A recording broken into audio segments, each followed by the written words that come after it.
Okay, I'm back.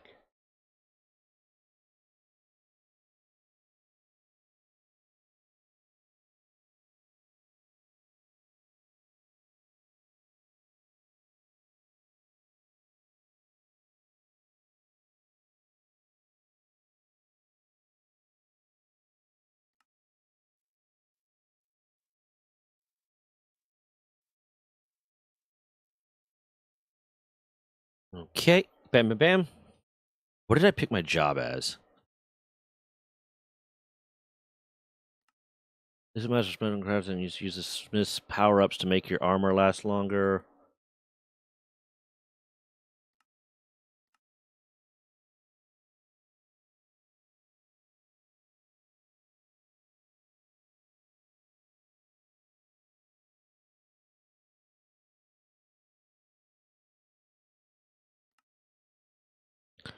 Take less fall damage, useful for building tall structures. Not useful to me.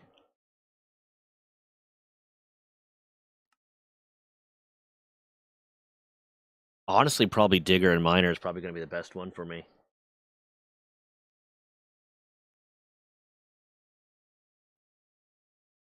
Smith's power ups to make your armor last longer. Don't care about that.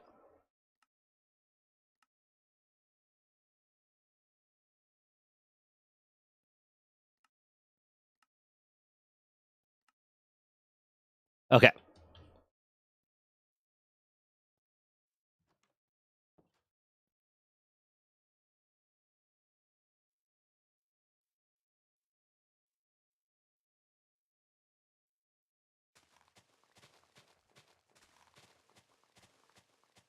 Bam.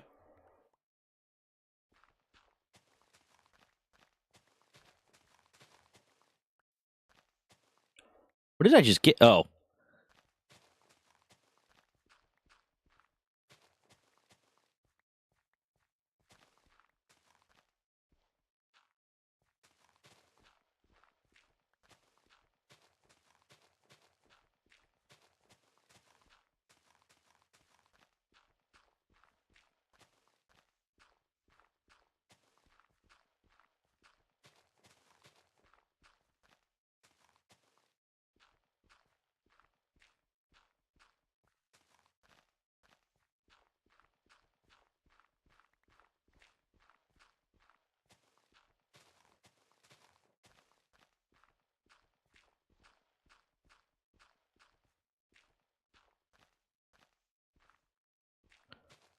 Do.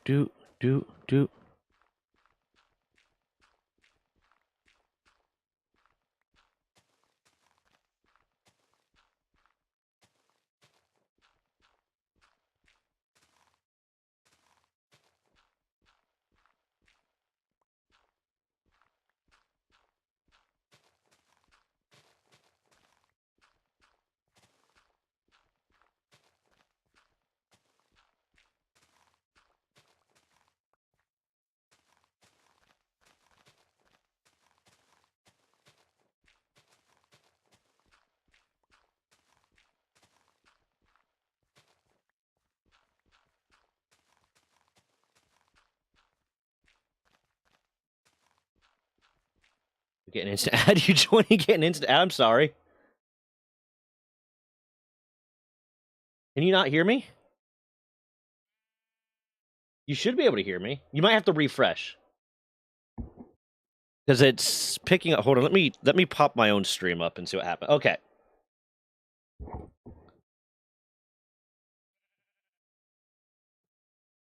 Sorry about that. I think it might have just been a disconnect because of the fact I had to restart stream and it was yeah. That's happened before when like Streamlabs has crashed and I restart stream too fast. It just decides to like, hey, we're gonna process the video but not the audio. Or we're gonna process the audio but not the video. But hello, Lone Wolf. I vaguely remember you. It's clearly not your first time chatting since you didn't get that. But I don't remember where I remember you from. But hello, how you doing? Lovely. I just broke that. Coolsies. Okay, hold on. Oh shit! I forgot. Okay, I'm a dwarf. I can't swim. Uh, uh, uh.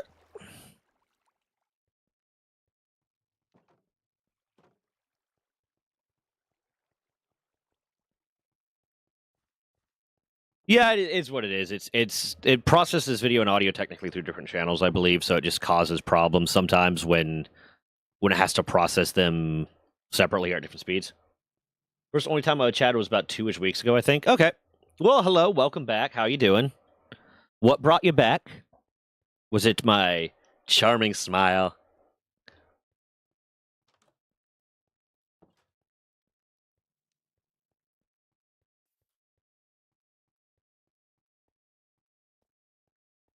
What the fuck? Okay.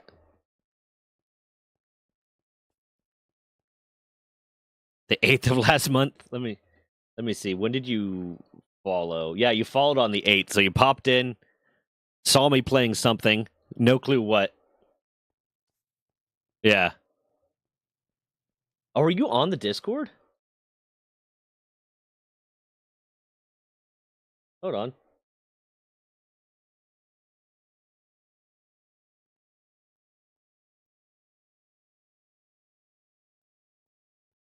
No shit. You are.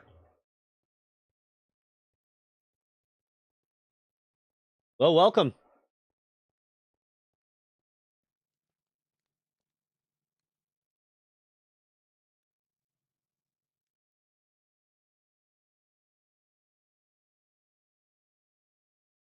Minecraft chilled till you went to Phasmophobia. Ah, gotcha. Yeah, you weren't too into the Phasmophobia.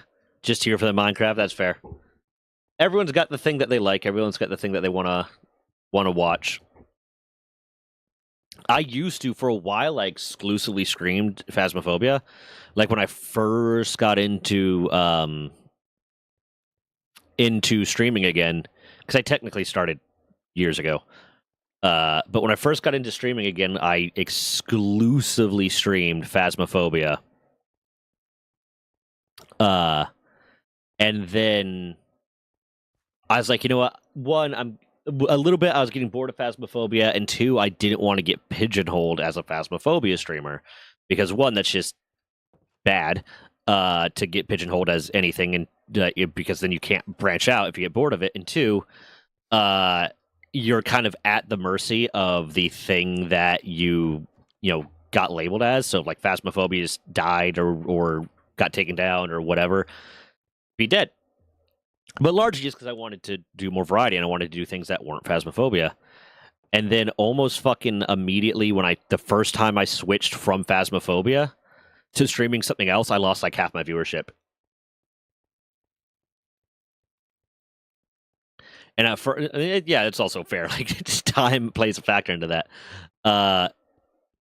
But it's one of those things where like at first I was like really upset, like, oh my god, I lost half my viewership just because I switched something else. Maybe I shouldn't do that. Maybe I shouldn't change what I'm streaming. But kind of had to have that realization of like, listen, it is better to do that switch and continue to stream things that like I enjoy and in a way that I want to than to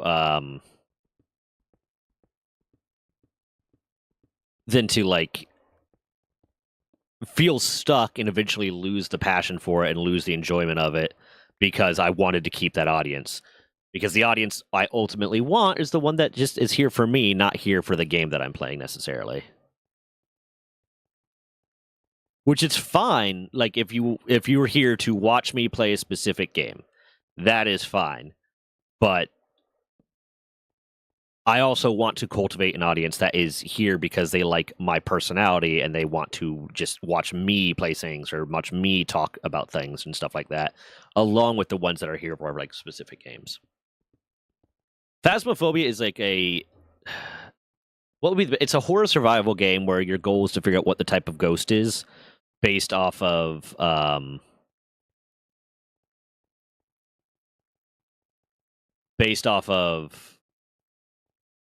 like the specific pieces of evidence you get.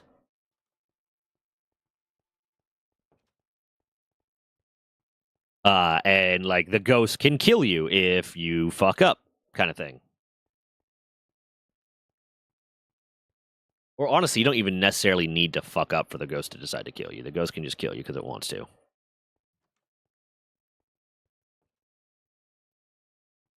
It's usually 1, 2, and then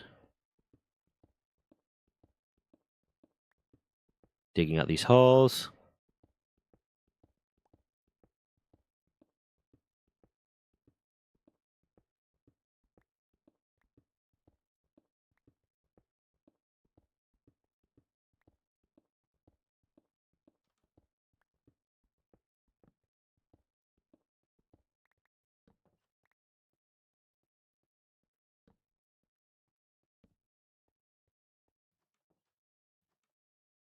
The X Miner is from the Jobs mod that gives you... So, the compass is just because I keep getting lost. And Mine Colonies, the mod that I'm primarily working with right now, will have like, oh, you're getting raided by like barbarians or by pirates or whatever. They are to your east, so I need to be able to know where my east is at any given moment so I can figure out where I'm getting raided from.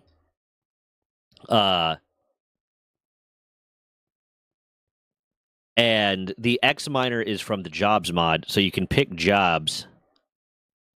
And as you do the things, like, so digger's for dirt, gravel, sand, all that different stuff. Miner is for ores and stone. You gain levels in that, and then you can power yourself up with the coins that you get from those levels. Yeah, I know, but I'm trying to use it in reference to that.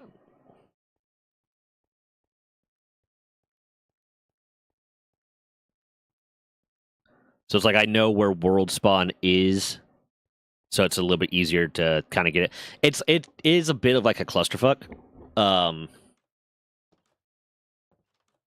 Sometimes because it's like I inherently want to be like, oh, it's pointing this way, but it's not. But I can kind of use it once I figure out, like, if I remember to, like, hey, this is not the way it's working, I can still use it to guesstimate. Yeah, that's basically it. But this is just a little extra tool for me to have on hand so that I can fly around without all this shit on my screen. You just have to remember, like, okay, so there you go. Like, east is when it's pointing down, and then west is when it's pointing up. So it's rotated on its axis, essentially. I just have to remember that so I don't get myself lost again.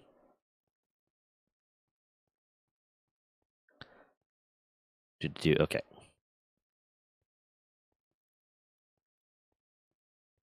Jumps on it and always have it point to your base. Yeah, I also have... I have my little waystone here. But honestly, that might be the smarter way to do it. Why do I have 2? So if you're a version where that is netherite ingot or an iron ingot, hold on. Let's see.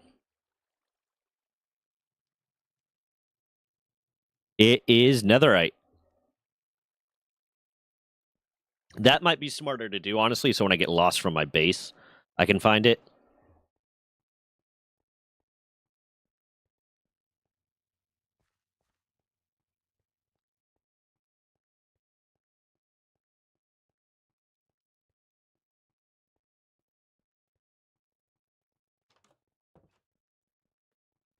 I keep getting lost because my mine colony is chaotic because I'm trying to do a thing.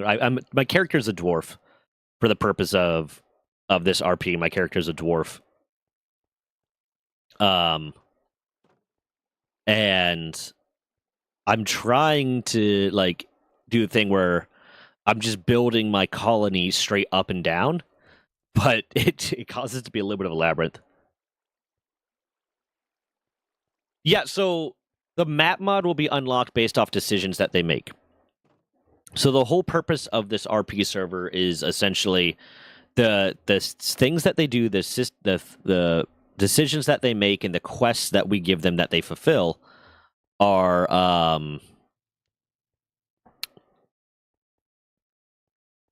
are going to unlock mods in the future or unlock configs and mods in the future. Like right now, we have waystones deactivated. Where like there are waystones in the world that they can find and use, but they can't craft them, they can't break them unless they are an admin.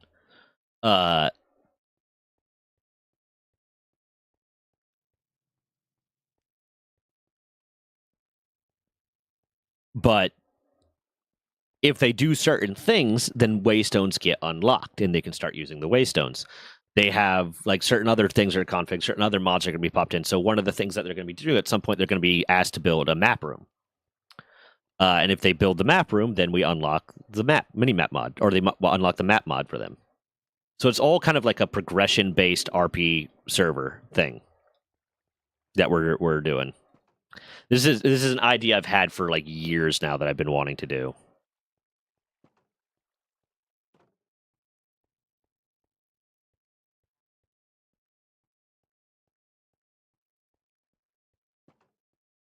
And finally got adequately pressured into just fucking doing the thing. What am I doing? I need to go up still. Bam.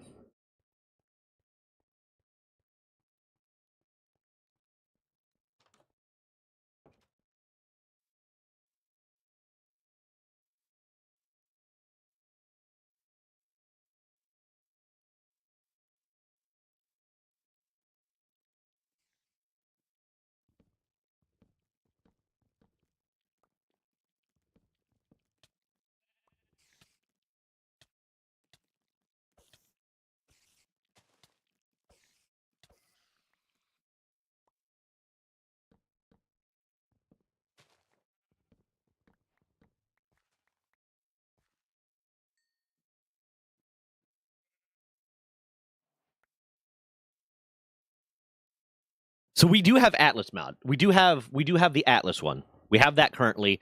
That is the one that they have to do if they want to have a map. So hold on, let me hold on, put myself in creative real quick. Because I didn't give myself one. Bam.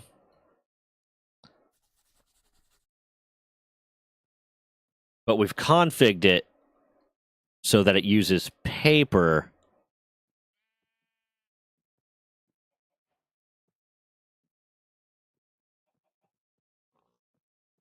instead of that.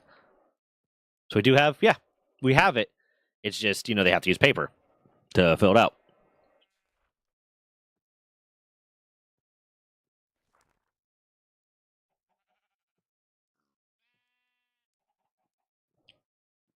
Because then it's a little bit of, they still have the map, but it's a little bit of like, okay, they have to earn it kind of thing.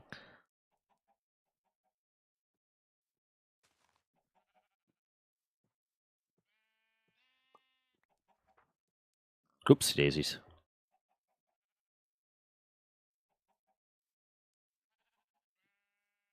I need some wood.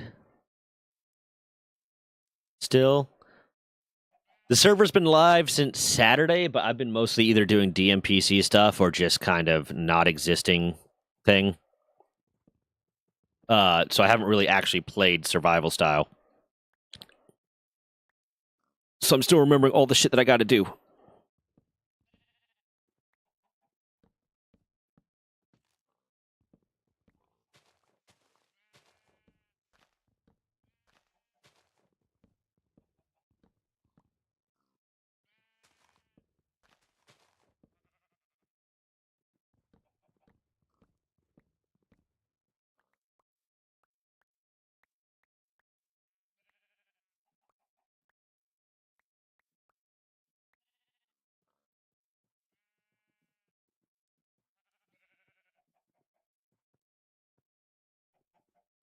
Yeah, I double stream. Why?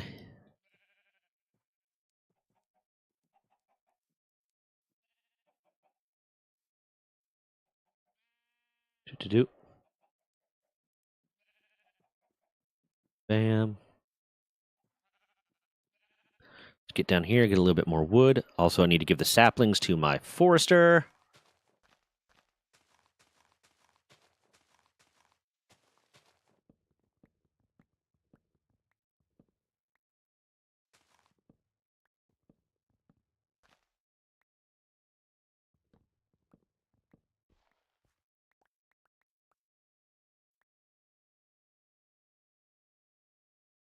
No, no one's on the other one. No one's on the other one.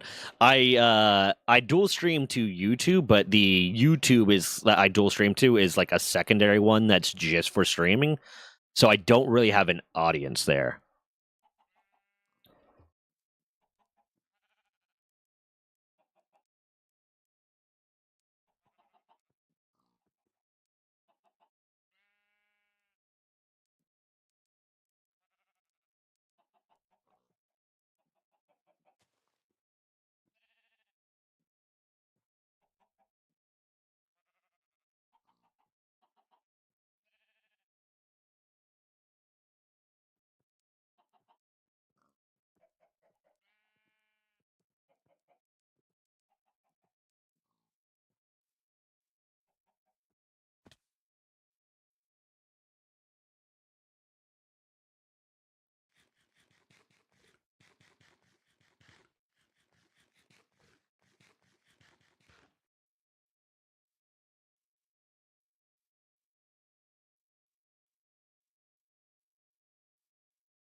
Yeah.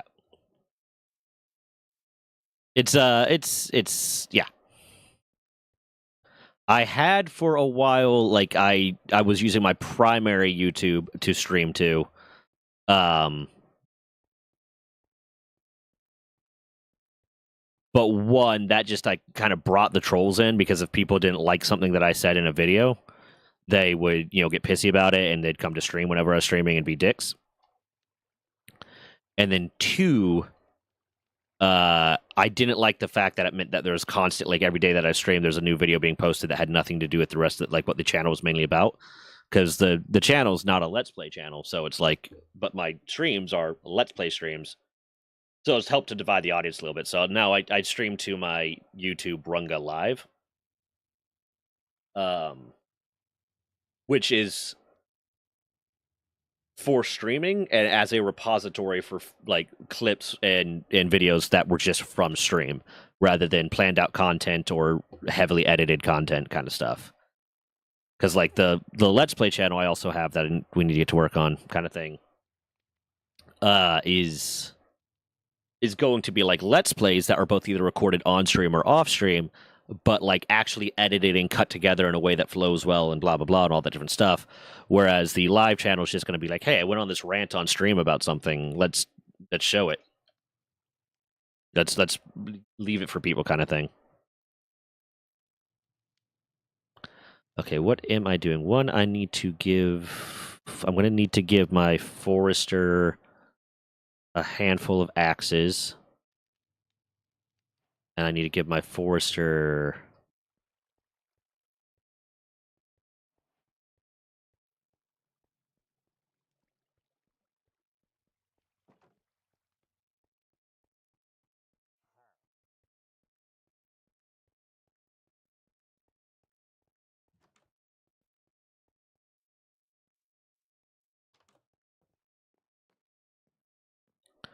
Where are you? Where is the forester block?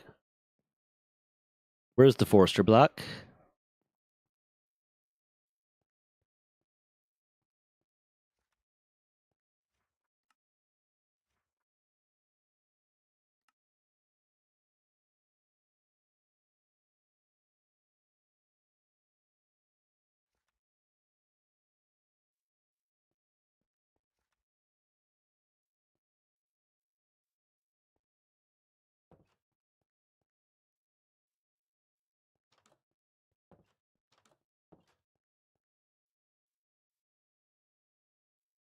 Okay, what you making for dinner, Colleen?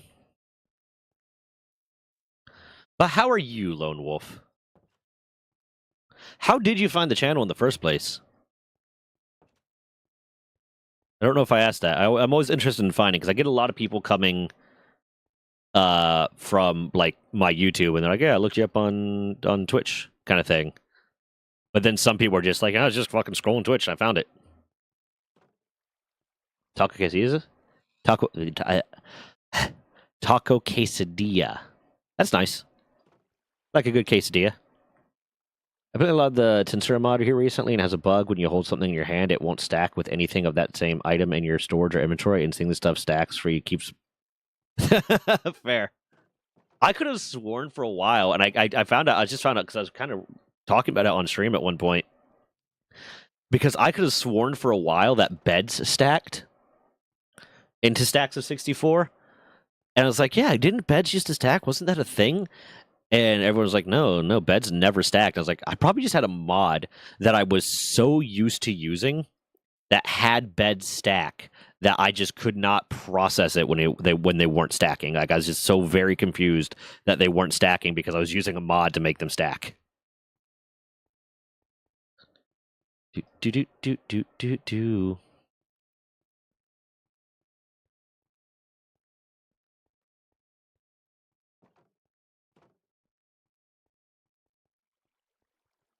Did bed stacked in older? Okay, hold on. Now I got to Google this because someone told me no. Did bed stack?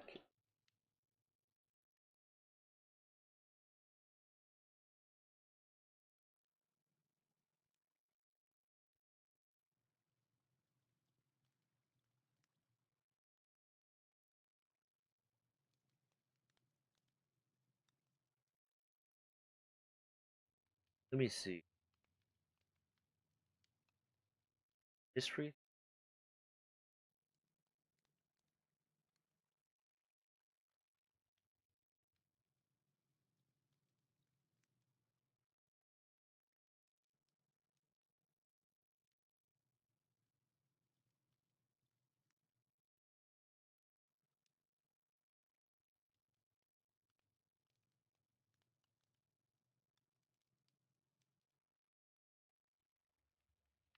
I'm not seeing anything.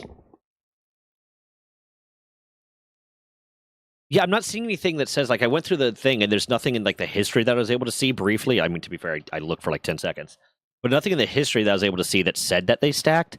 But I clearly remember them stacking at one point. But it might have just been a mod that I had that allowed them to stack for so long.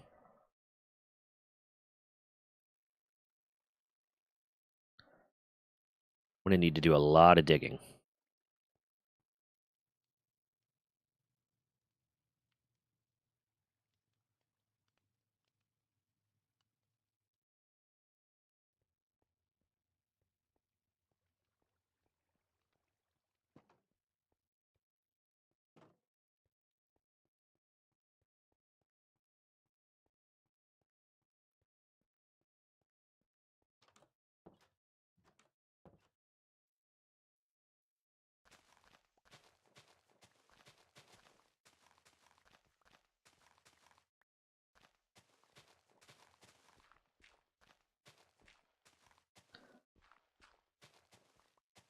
Starting from Power vs. Nintendo video, then saw a stream of Minecraft. So I clicked it and was able to chat on YouTube, but the subscription sent me Streamlabs, which directed me. Okay, yeah, okay.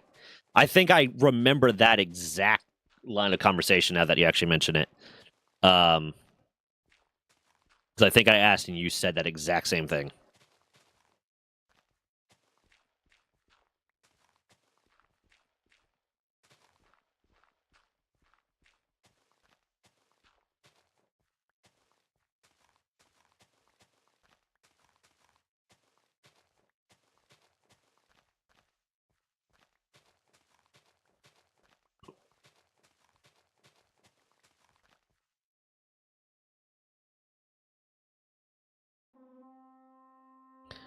Yep. I'm gonna need a sword that I don't have.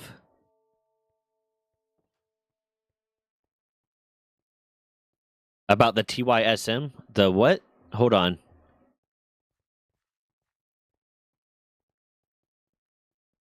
What's TYSM? I'm blanking on that.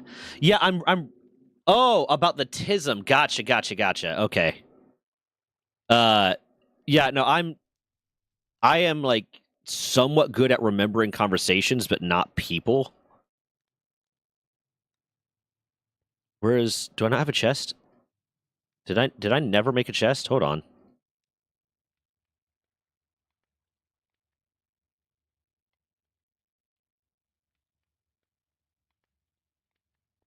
Bam. Was it a good conversation about the tism? Because I have my opinions about it, which are basically, yeah, I don't have a problem with autism or autistic people, and I've been told I might be on the spectrum, but I don't like when people use it as an excuse to justify shitty behavior.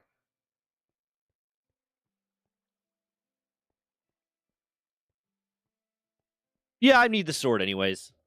And I got some time. They don't actually attack until until daytime.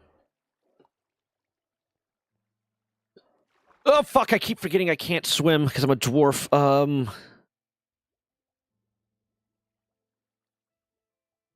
Okay.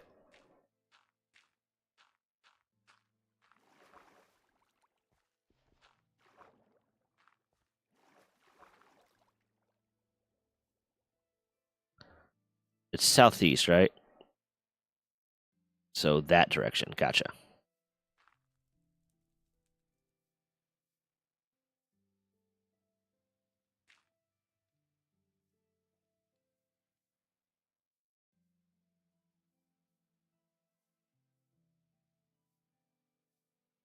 We're just talking about experiences with autism and how it's affected our lives and stuff. You had two other people Discord with you. Ah, okay.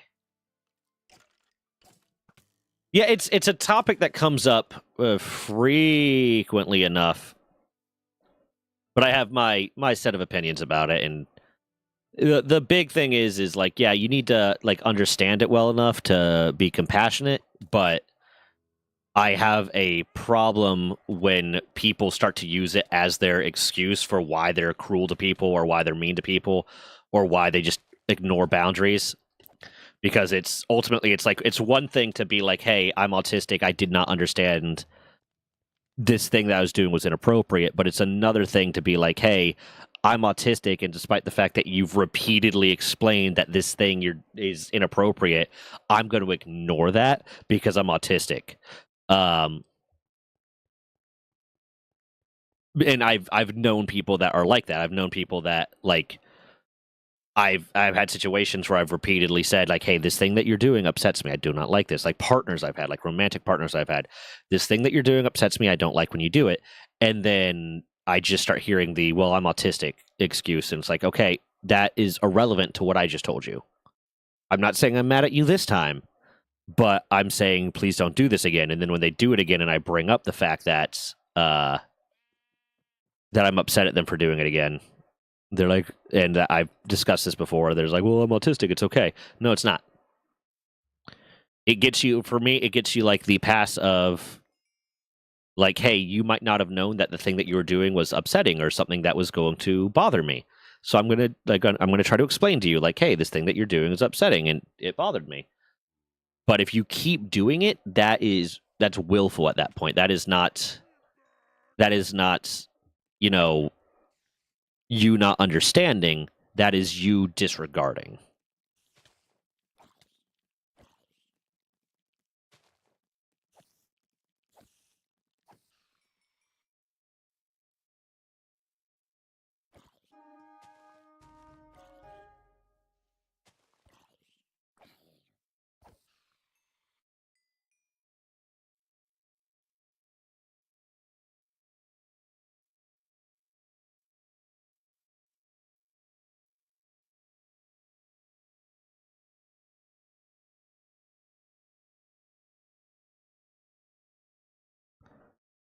And I've unfortunately had a number of times with like romantic partners and stuff. I'm thinking of one in particular that was really bad about it, where like they just disregarded my feelings, disregarded my emotions, disregarded any attempt at communication because of the fact that they would just use like, well, I'm autistic. Like, cool. And I stayed in those relationships for way too long.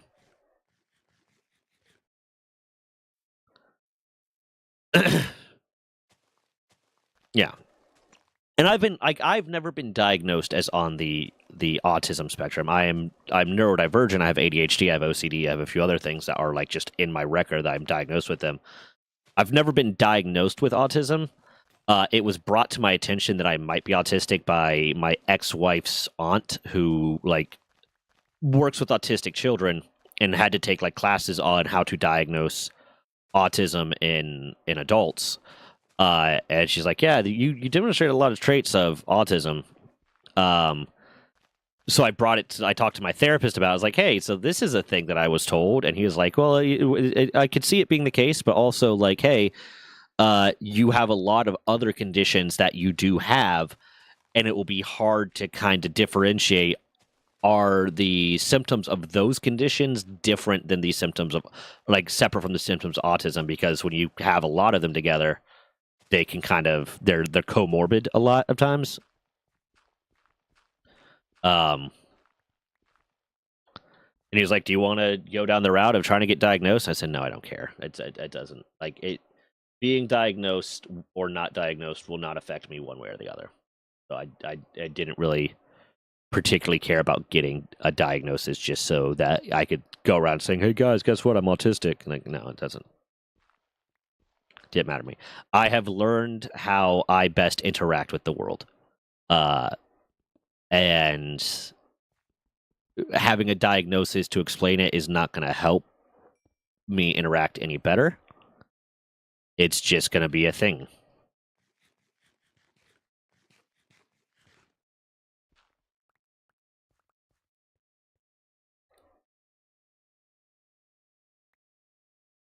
At the same time, I also know a lot of people that never got diagnosed or talked to a professional about it at all, and will, proudly shout about how, oh, I'm autistic,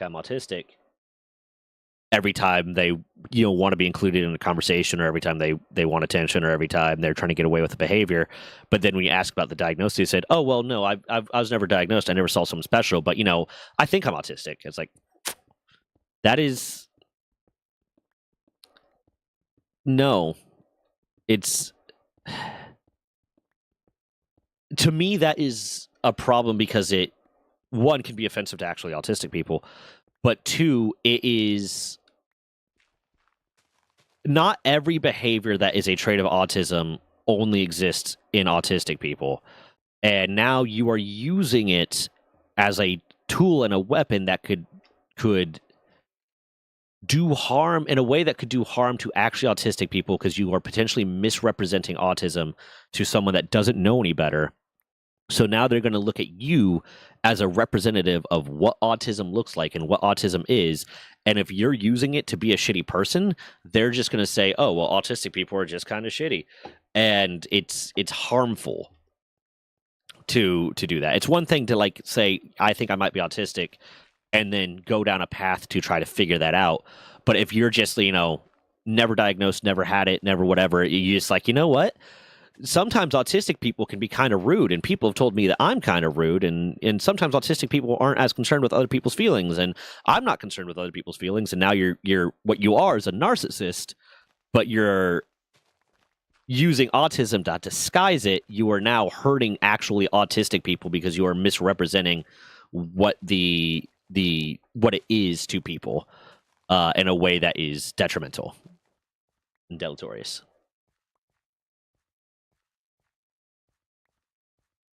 An old crush of mine told me I might be autistic, and so I brought it up with my therapist, was 16 at the time. She agreed that I had a high likelihood of being autistic, but required me to go to an actual psychiatrist to figure it out, so I don't have the full diagnosis. And yeah, it's fair, as long as you recognize that.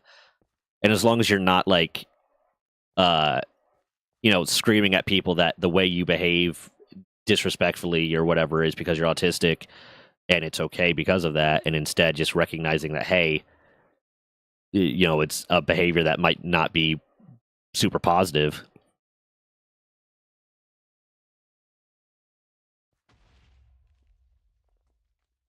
How? You were just in the house. Wait, were you not in the house? Hold on.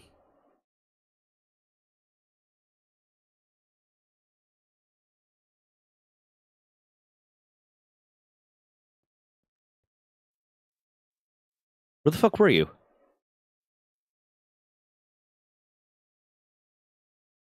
836-913. 836-913.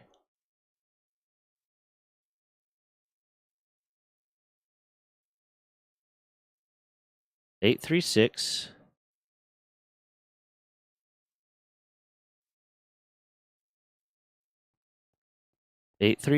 How did you die? Where'd the fucking creeper come from? There's nothing in there that matters. I don't know why so many of these people have paintings.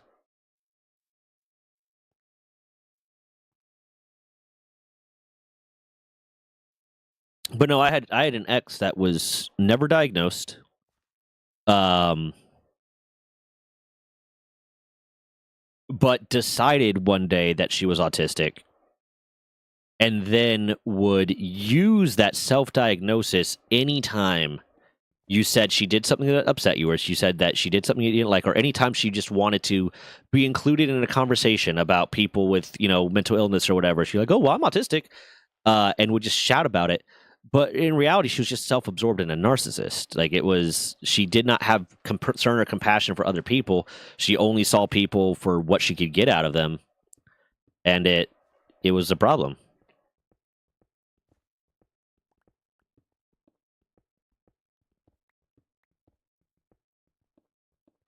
Unless they're being an ass, but sometimes I'll strike it to overwhelm. I'll just leave a VC or room because of it, even if I was in the middle of a conversation. No, that is the appropriate behavior. That is what you said. I try my best to be respectful to all people unless they are being an ass, but sometimes I'll start to get overwhelmed and I will just leave a VC or room because of it, even if I was in the middle of a conversation with someone. That is the appropriate response.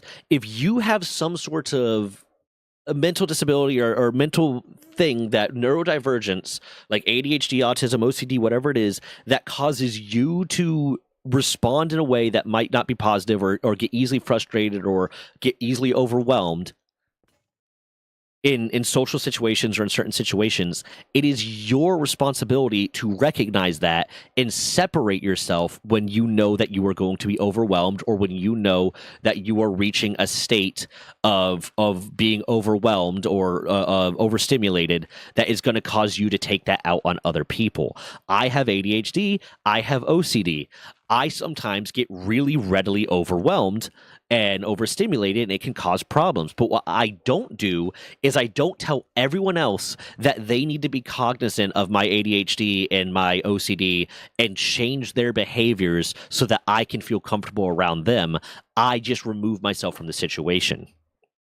But I know a lot of people that will make statements along the lines of it is effectively that it's other people's responsibilities to adjust their behavior to accommodate their ADHD, their autism, their OCD, their whatever their neurodivergent is, rather than say, you know what, I'm the one that is different here. I'm the one that is behaving in a way or acting in a way or having some sort of negative impact off of this. It is my responsibility to figure out how to best address that and best handle that and best acclimate.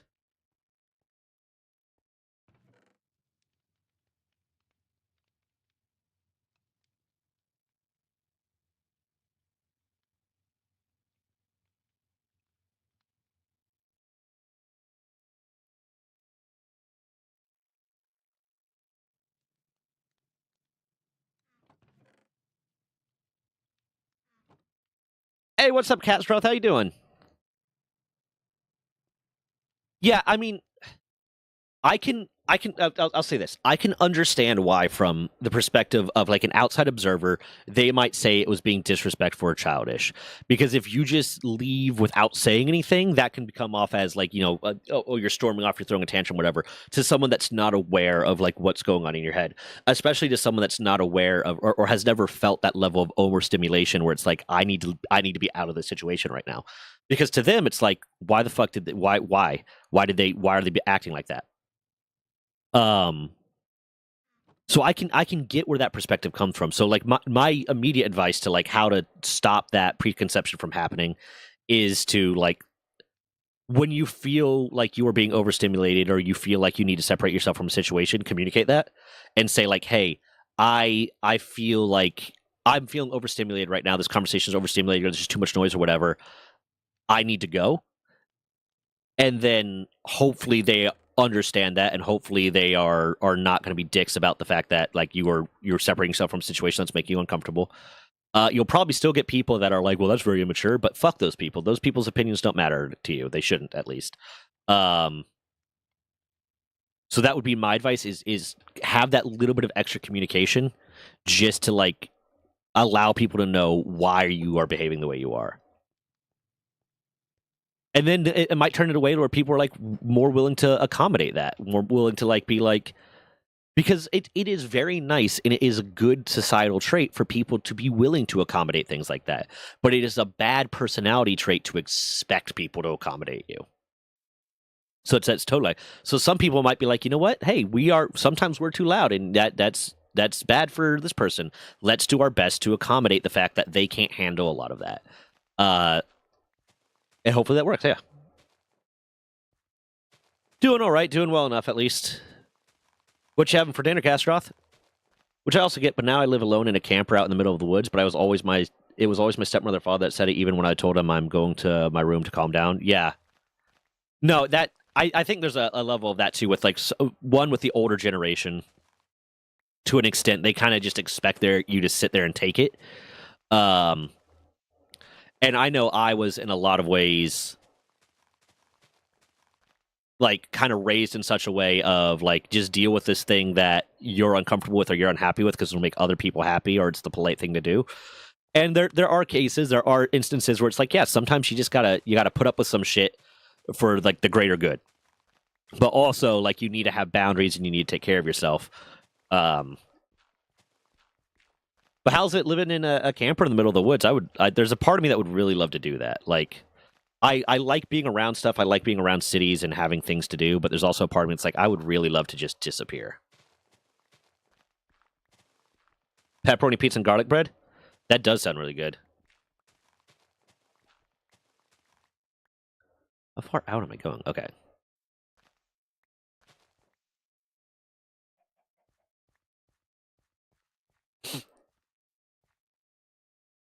Other than lack, yeah, that's our problem.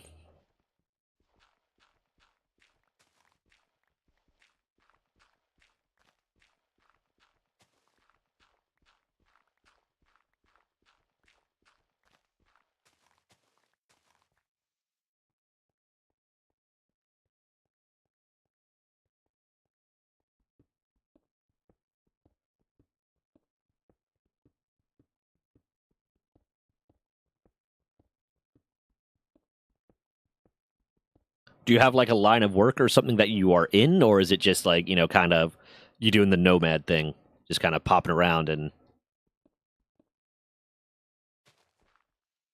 finding work where it is?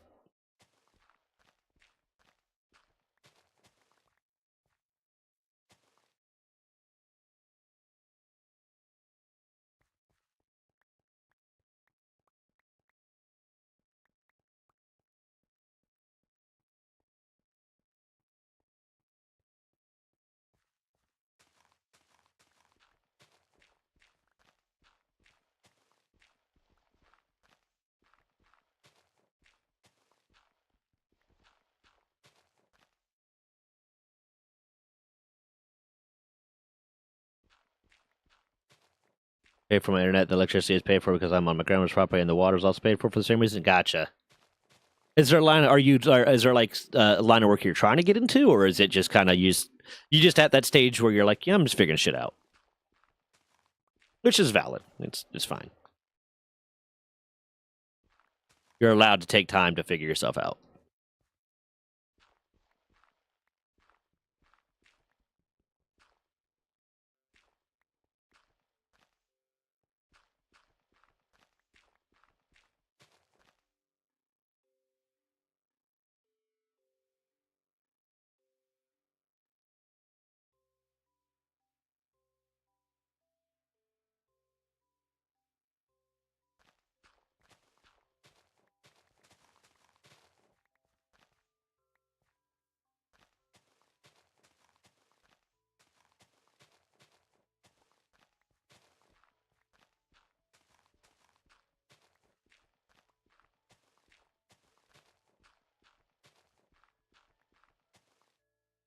I want to learn how to code and make video games. I started getting into 3D modeling and Blockbench here recently. I can read and kind of understand code, but I can't really write it.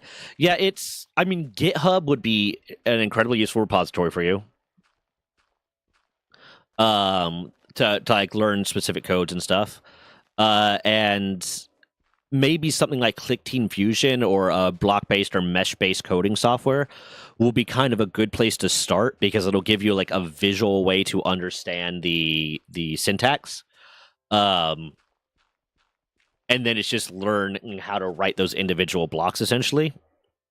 So like it's a good like jumping off point essentially. It's a good place to be like, hey, I'm going to like try my hand at making something and make it in a block-based thing, and then teach yourself, use the fact that now you understand like the structure of the code and how it's supposed to go to teach yourself like, okay, how do I do this specific thing? This specific block has this specific does this specific thing. How do I write that? And then you can teach yourself from there. I learned initially on Java, and I kind of had that same mentality. Like I'm gonna teach myself more by making Minecraft mods, and then I didn't do that because I was in high school and it had everything in high school. Had a girlfriend. It was in AP classes and had everything to do with my free time other than hobbies. But like I learned with that with Java, and Java's a really easy language to learn. And then when I went to college and I got my IT degree, I got my associates in IT, I took Java again, but I also like learned Python a little bit. And part of that was because I used the software that had this model building thing, but sometimes you had to insert the code yourself. I understand the basics and I even taught myself C++. Okay, yeah, then it's just a matter of, learning when to put what where. Which is fair. You got this. I believe in you. Tell you what, if I'm ever a rich and famous YouTuber, I might commission you to make some Minecraft mods for me. Should have had a sword. I should have had a sword.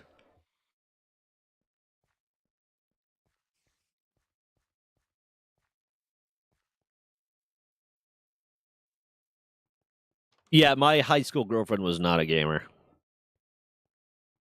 She was not a gamer in the slightest, but she was someone that was into me, and at that point in time, that was literally my only standard, was someone that wanted to date me. And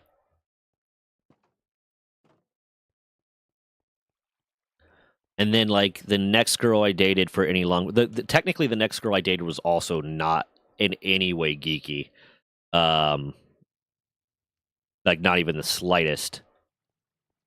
But I only dated her for like 2 months when I was in Miami. My next like kind of, I guess, long-term girlfriend, we dated for like 2 years collectively, was like kind of a gamer, but not real. Like she was a gamer, but like very, very, very casual gamer.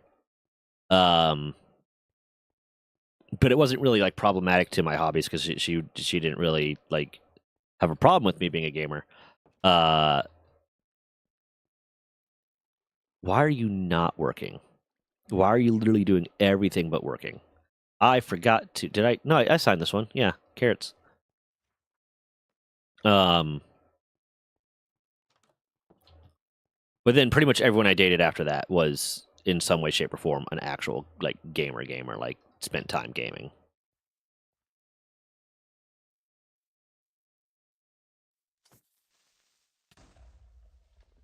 That mine colony protection is great.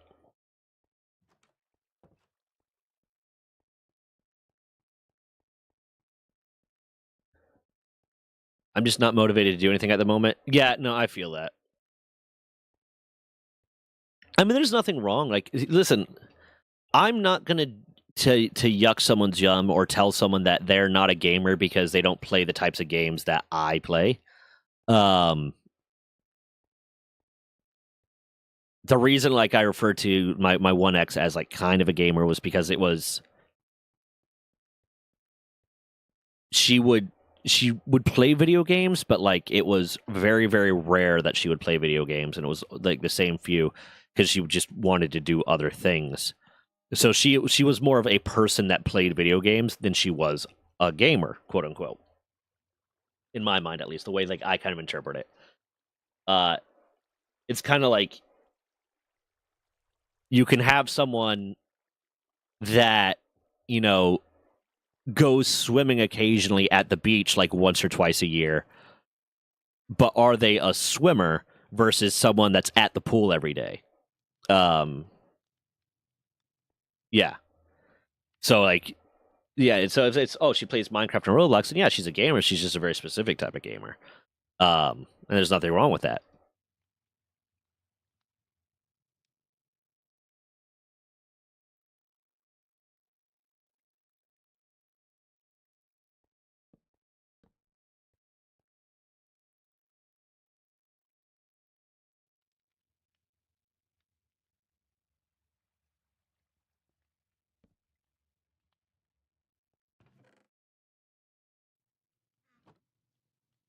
My girlfriend only plays those games for like 1 to 2 hours a week, so she is a gamer, but not fully dedicated to being a gamer. Yeah, sometimes you just don't have the time for it. Like, I mean, when I was still like in the military, there were times there were periods in my life that like I I like one like just full weeks where like I didn't have time to play video games. And there's periods in my life where it's like, okay, I can come home and I can play like an hour of games maybe at some point, but then I have other shit I got to do before going to bed and starting the day over again. Um,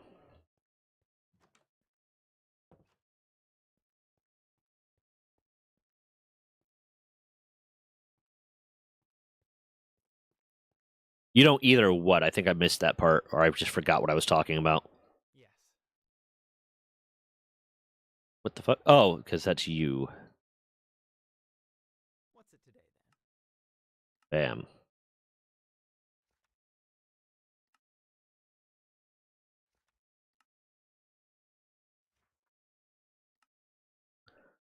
Do you have restaurant inventory? Did they eat everything? What?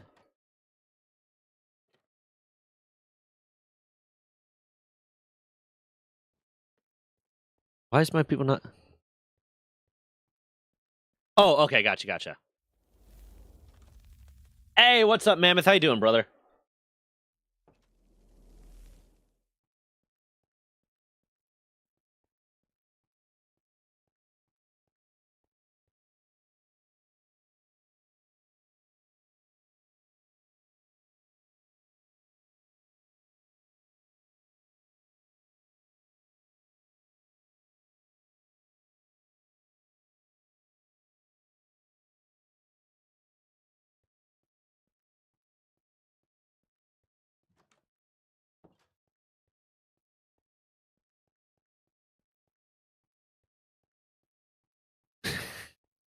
So I mean, sometimes, man, like sometimes on very rare occasions, you get that kind of lack of sleep high.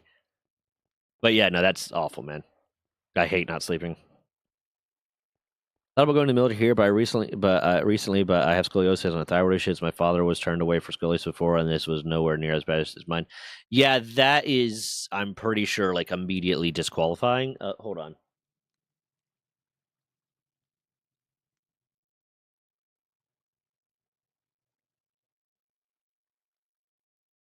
If you have a curvature of 20 degrees or more, it's immediately disqualifying. And it will be disqualifying for a lot of jobs, regardless. Like there'll be a lot of jobs that they just say no, you can't do that because scoliosis. I hate insomnia. Insomnia is a bitch. Insomnia is the worst.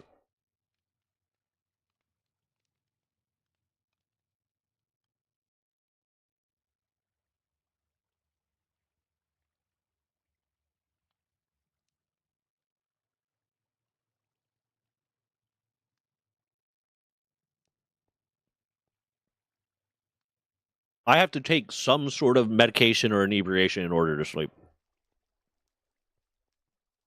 How late in the day did you take your meds? And sometimes you'll find that sometimes you just have days where they hit you harder. Like if Vyvanse is anything like Adderall, sometimes you'll just have days where it hits you harder than it should.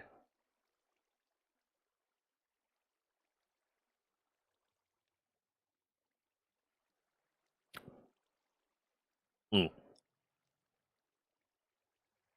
I think the longest I've gone without sleeping was like I was on day 4 when I finally got to sleep.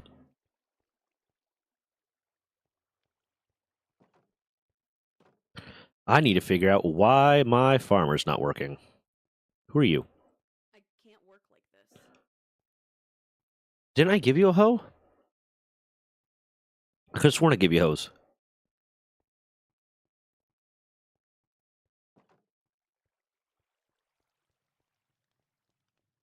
Doo-doo-doo.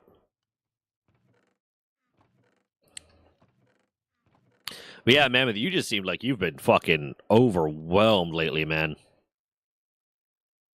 I know part of that's probably a little bit me considering giving you shit to edit, but like just like work must be fucking crazy too.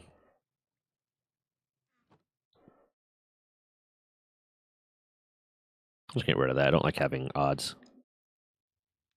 Whoops.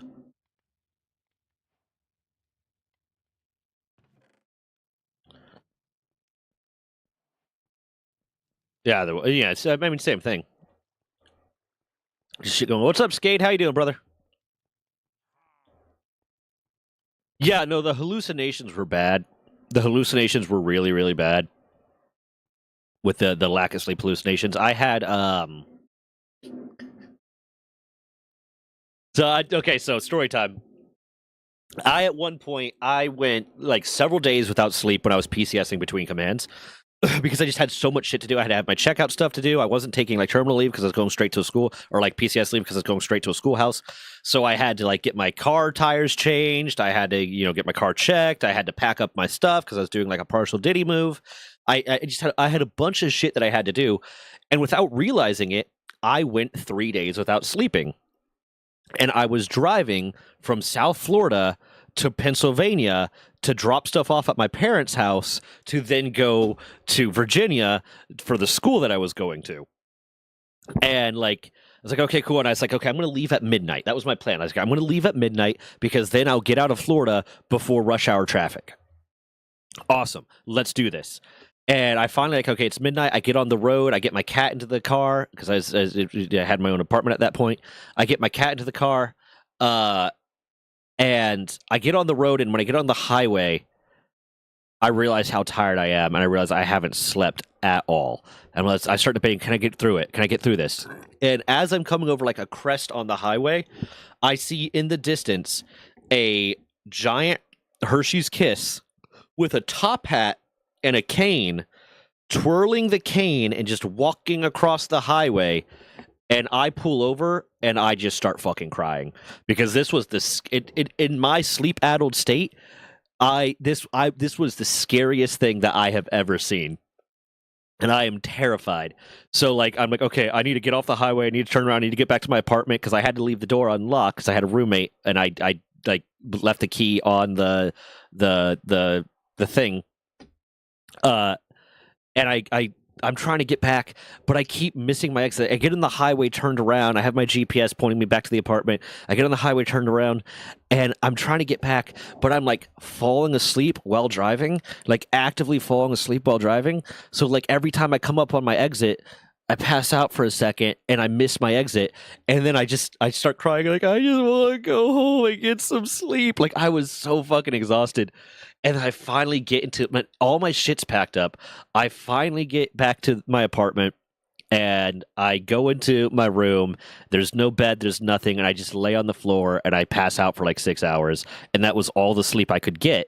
Was that like 3 days of sleep? I got 6 hours of sleep, and then I get up and I get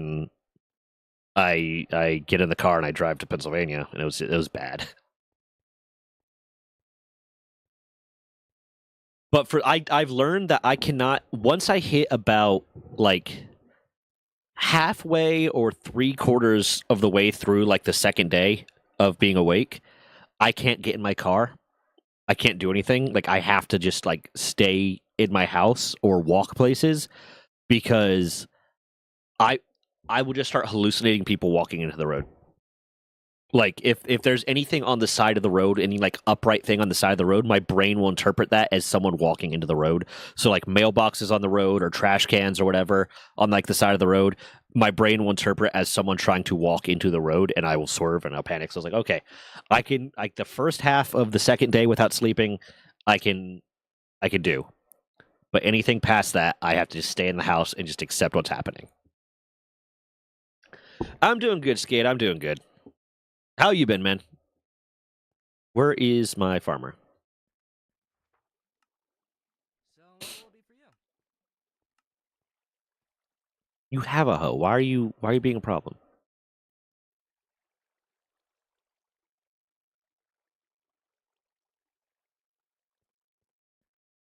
At like 36-hour mark, I start feeling super dazed and I can't do shit. Yeah.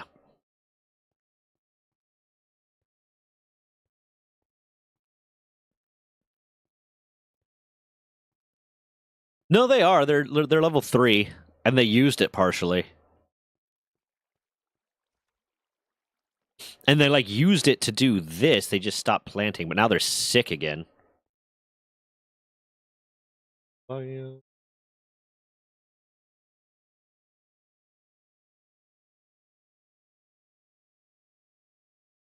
Yeah, I start to feel cold too. So I normally don't get cold super easily. Like it's I'm that dude that just like I just don't get cold. But it's kind of true. I normally don't get cold super easily, but I think it is just purely an inherently psychological thing because when I'm really sad or when I'm sleep deprived, I start feeling cold.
Bam.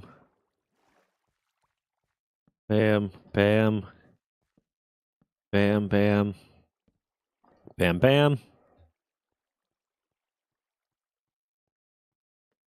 I used to be a lot better at it because the advantage I say Insomnia gives me is I can easily pull all-nighters without a problem because I'm so used to it. But as I've gotten older, that is less and less true. And it's not necessarily the mental strain, it's like the physical, my body is not okay with it. Like I start feeling physically ill and physically not okay. Um like mentally I can still function, but it used to be kind of like a superpower, especially like being in the military. Like the number of times I've had to pull all-nighters and being in college, the number of times I've had to pull all-nighters and shit and just be like, you know what, this is fine, I'm good. And now it's not fine, I'm not good. I don't start to feel the effects of sleep deprivation until the 50-hour mark, and usually go up to 48 hours with no sleep. I just have to sleep 12 hours instead of my usual 8 hours and 32 minutes. Yeah. Yeah, that's also true. It does not matter how long I go without sleep. Like if it's 2 days, 3 days, 4 days, I only end up sleeping for 12 hours. Normally, if I'm not sleep deprived, I sleep for like 6. And oftentimes less. If I'm properly medicated, if I'm using the right medication, I'll get for like 6, sometimes 8 hours of sleep. But oftentimes, like if it's not strong enough medication or whatever, it's like 4. It's not a choice, Skade. It's not a fucking choice. Like how I feel when I sleep deprived because I feel literally nothing and can't do anything. Yeah, that depression hits a lot harder, and the anxiety. For me, it's the anxiety usually gets the worst of it, and I'm too anxious to feel depressed when I'm sleep deprived. Melatonin doesn't work. For people with like legitimate insomnia, melatonin does not work.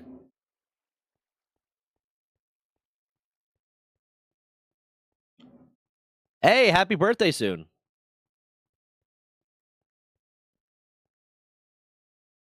I do 12 normally. It's 8 no matter how long I've been up.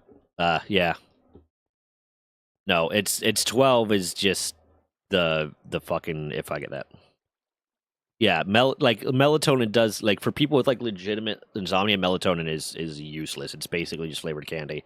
I've taken like 10 melatonin gummies in one night because I ran out of my sleep meds and I couldn't get any more for a while because like my psych was being a dick.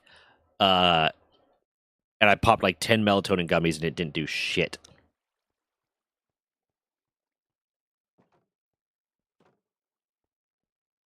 I need something that's gonna knock me the fuck out.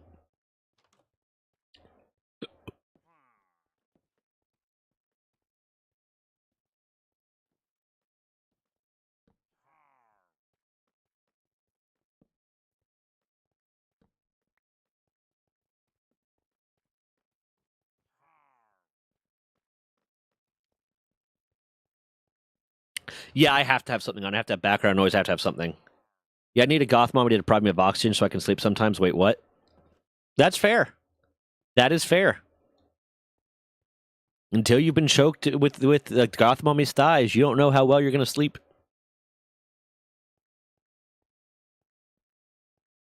The edible is what does it. Yep, the edible is what does it for me.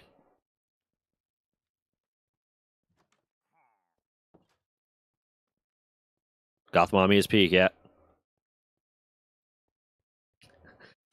Poor man, we're lording before the game. I see. I don't want to put on videos. I don't put on things. I usually like have like a handful of comfort shows, and that's what I put on. I don't put on things that are going to inspire me to pay attention to them. Because if I put on something that's going to inspire me to pay attention to them, something's going to like it's going to be like, oh wait, hold on, I want to listen to this, and then it's going to wake me up.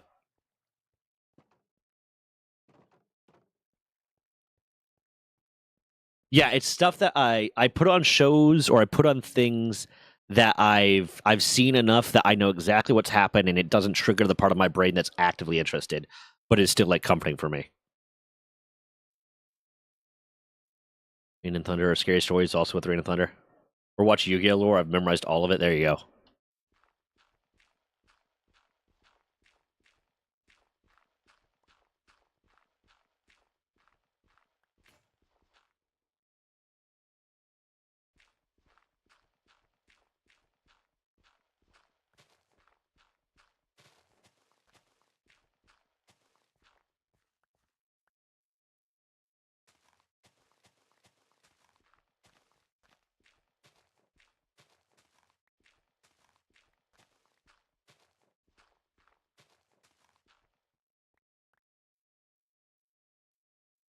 Of having a conservatory or thunderstorms. Ooh.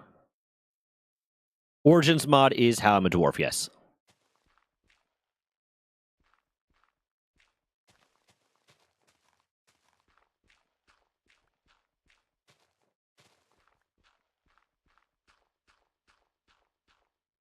See, that was when I told them they needed to change my sleep medication because I had sleep medication at one point that was starting to have really negative side effects on me, like it made it trouble for me to breathe, and I stopped. I didn't want to take it, but I didn't want to ask them to change my sleep meds because, like, every time I asked them to change my meds, it was a whole rigmarole. And I had the thought one day of, I don't need to take this. I could just fucking I could just drink myself to sleep. And I was like, you know what? That's not a healthy thought to have. I don't think you'd want to live in a house with it. I mean, I'm not you, so maybe with it, but like have a room that has the tin roof. Because that's got to get annoying sometimes. Yeah, I think I got the extra 20% mining speed, and then the jobs also will get me more mining speed when I actually spend the money or spend the coins.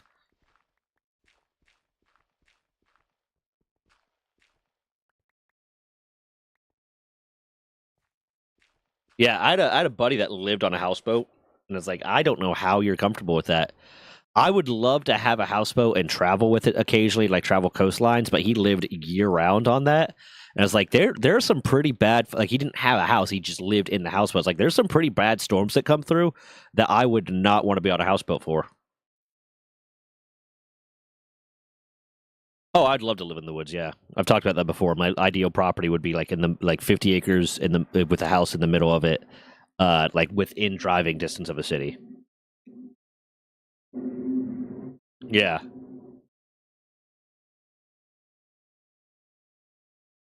Huh? Hold on. What was I about to do? Oh yeah, jobs. I need to upgrade my jobs. On break block, bam. Power ups menu. Okay. Ooh. Price 5. Nice.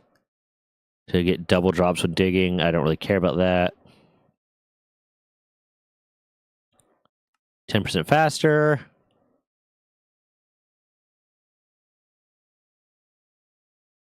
%, less likely.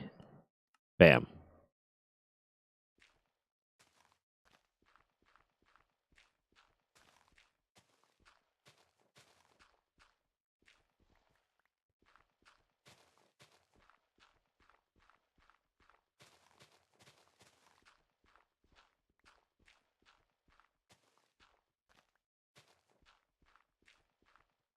Didn't have mild tinnitus, so it helps a ton. Yeah, I have I'd say mild tinnitus too. I don't. I have misophonia is the problem, so some noises will just bother me sometimes.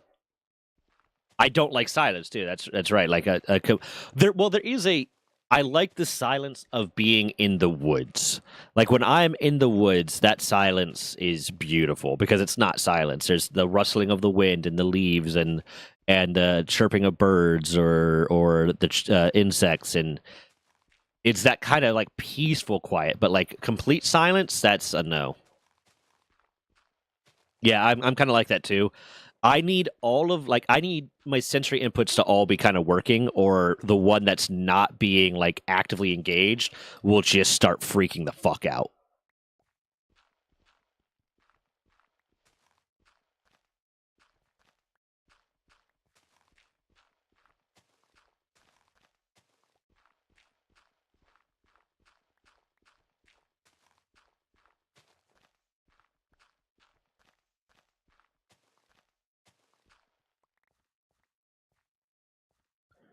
And scraping and polystyrene. I hate Velcro. The noise of Velcro enrages me.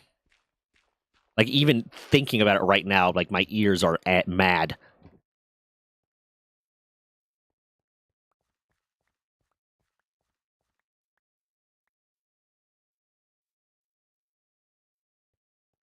I don't really get cicadas in the wood. I think I associate cicadas with the plains. Well, I guess the woods I go into are like northern Pennsylvania. They can get annoying. But just like the the occasional chirping and the rustling and birds chirping and insects chirping, and yeah.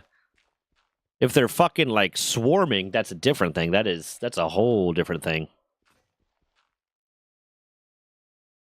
But yeah, Mammoth, on the point of the interview video, what I'll do is I'll just like when you have the rough cut ready, I'll send him the link for the rough cut and just let him know like, hey, this is the rough cut. There's still going to be like some effects and stuff that are added, but this is what will be said. Let me know if you want anything cut out. He seems pretty chill with it. He seems really, really chill about all of it. But that will like save us from having to have him re-review it when effects and stuff are added. And like pop-ups are added. But yeah, he's like, I messaged him yesterday and said, hey, we'll have something to you by tomorrow. And he was like, that sounds good. Looking forward to it. No, dude is super chill.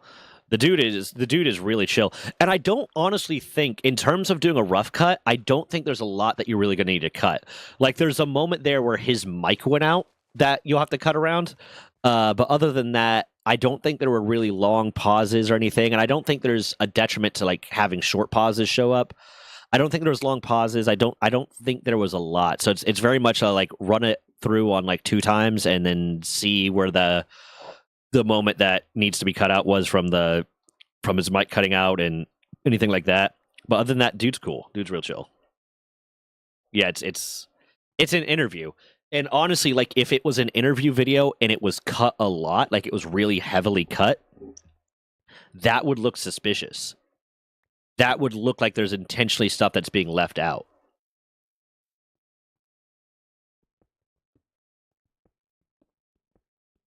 When in reality is like, I don't think there's anything that we talked about that was something that he can't talk about based off the things that he told me, like, hey, I'm a lawyer, like these are the things I can't talk about.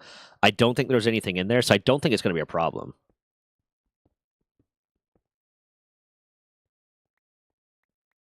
I have not seen a lot on the stake of the new video game. I've seen people talk shit about it, but I haven't watched anything about it. And I obviously haven't played it because I'm refusing to buy anything Nintendo, but I've seen like a lot of garbage stuff. I also love, okay, so I want to point something out.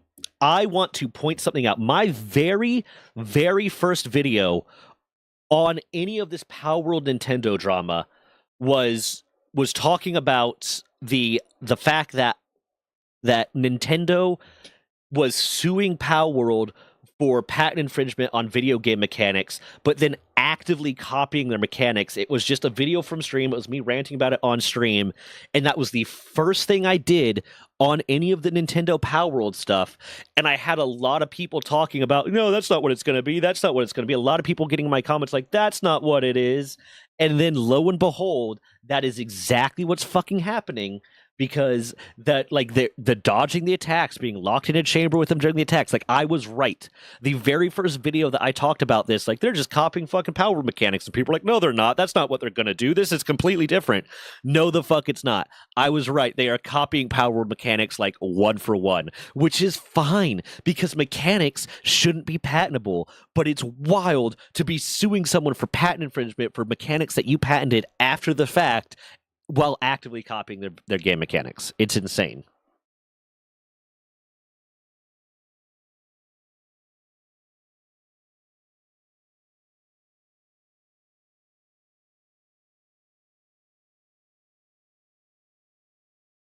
I think it's because I'm allergic to bees, so it's a fear thing.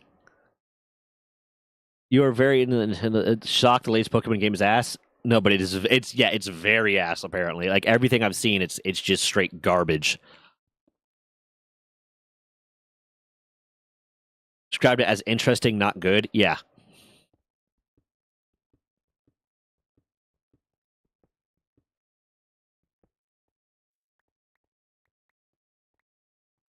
You let that GA, but you pirated day one.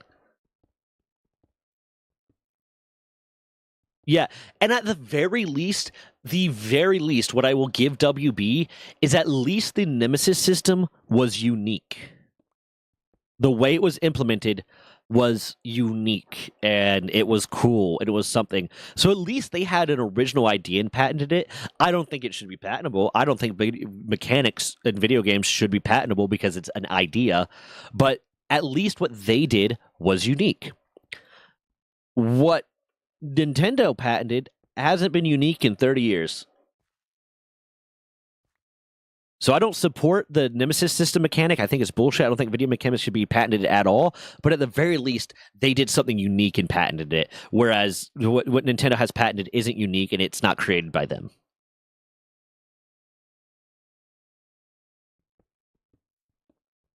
Yeah, one of the things that we actually talked about in the interview was Kirk saying, like, it's one thing if like a video game developer comes up with this fancy new hardware, this fancy new really cool unique thing, and they patent it. Yeah, that's one thing, but it's another thing to patent an idea.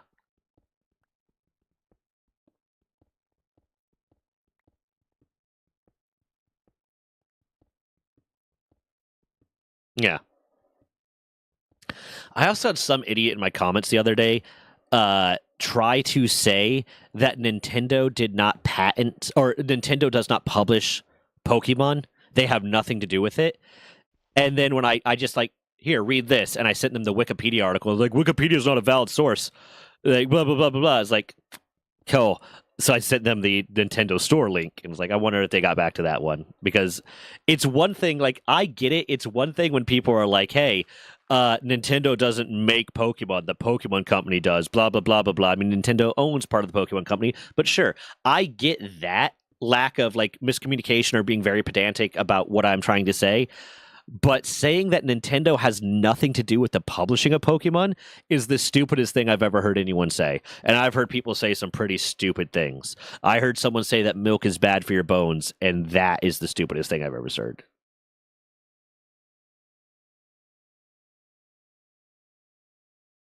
Nintendo, a free game is normally a good game. I personally don't like the Pokemon hate. The Nintendo hate is fine. They're a greedy company, but Pokemon isn't giving the budget it should be given. It's only been given 1 mil. Here's the thing. I think it's. I guess it's the way you look at it, because I will go ahead and hold them accountable for releasing a game for $70 that they're not putting the adequate amount of budget behind.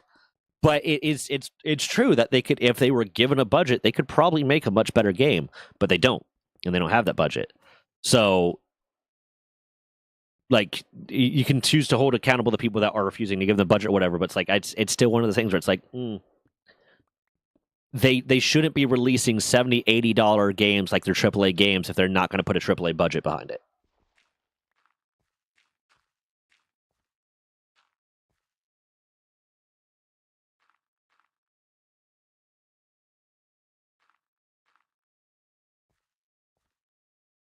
Look, the best example I tell people is if Pokemon patented throwing a sphere at creatures, I don't think anyone would have been mad. It's the fact that it's capture logic blows my fucking mind. And even then, throwing a sphere is like, okay, let's go after them for copyright. If you think that this is too close to Pokemon, go for copyright. Don't create a patent and go for patent infringement.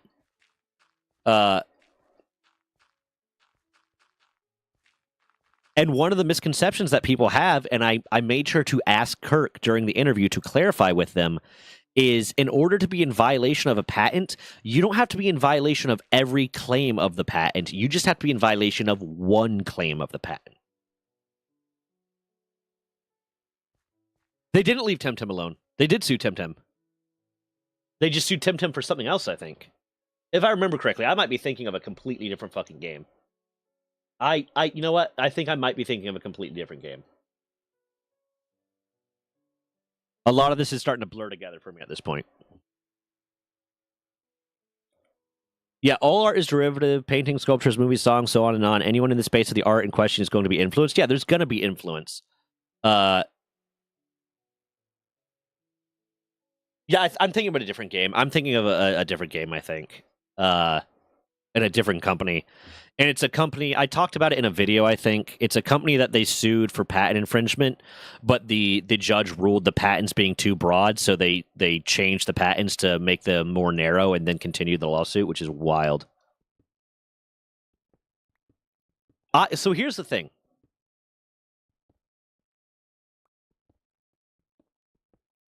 I 100% support the concept of patent law and IP law in general, but it can't be abused.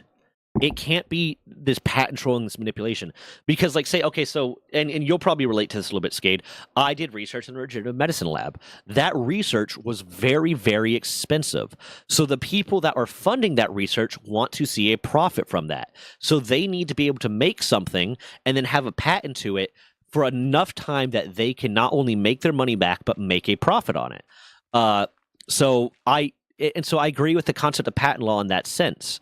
That sometimes, yeah, it's innovation does not happen in a vacuum, and innovation requires money, or an invention requires money.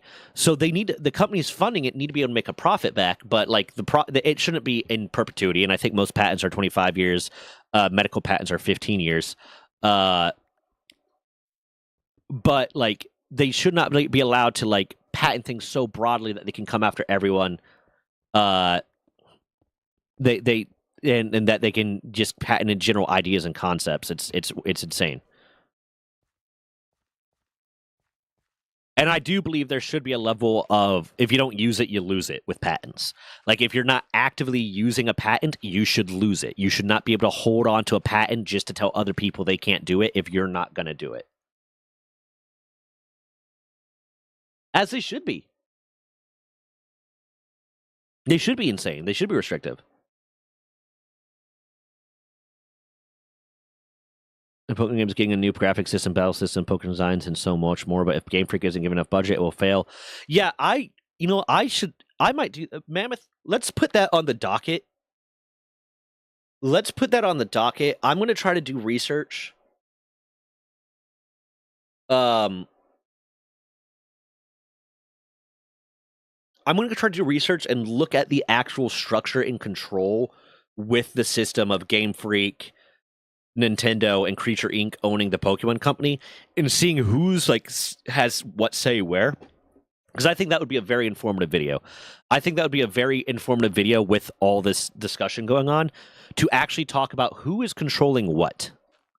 Like, because you always get the, Nintendo doesn't have anything to do with Pokemon, really. They're just a publisher. And then that one dumbass that was like, Nintendo doesn't publish it because they're stupid. But if we can, if I can find the information and do the research and get an actual layout of what the company structure is like and who's controlling what and who's funding what and blah, blah, blah, then I think that will be a good way to kind of,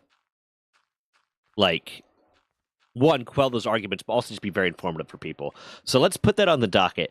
Can you add that to the Discord, the Runga team server Discord for ideas so I don't forget?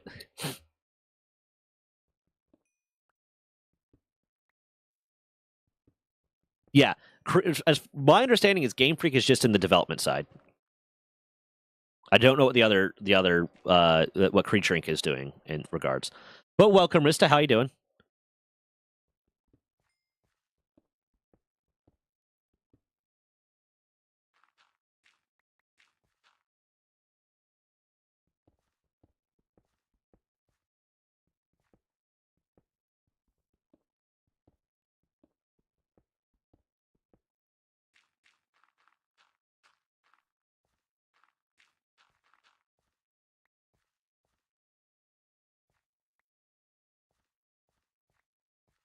Ooh, pasta. I love some pasta.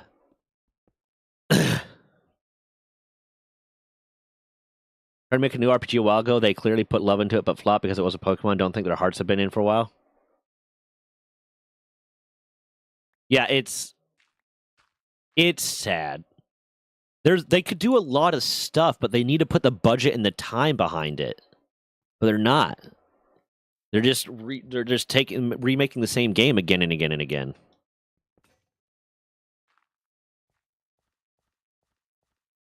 Main response for the TCG from a quick Google search. Yeah, I'll do the research. I'll get actual research and sources and shit and be able to cite things, because I love when I cite things during videos and people say that's not how it works, but I have the fucking citation on the video. It's like, how is that not how it works? I showed you how it works.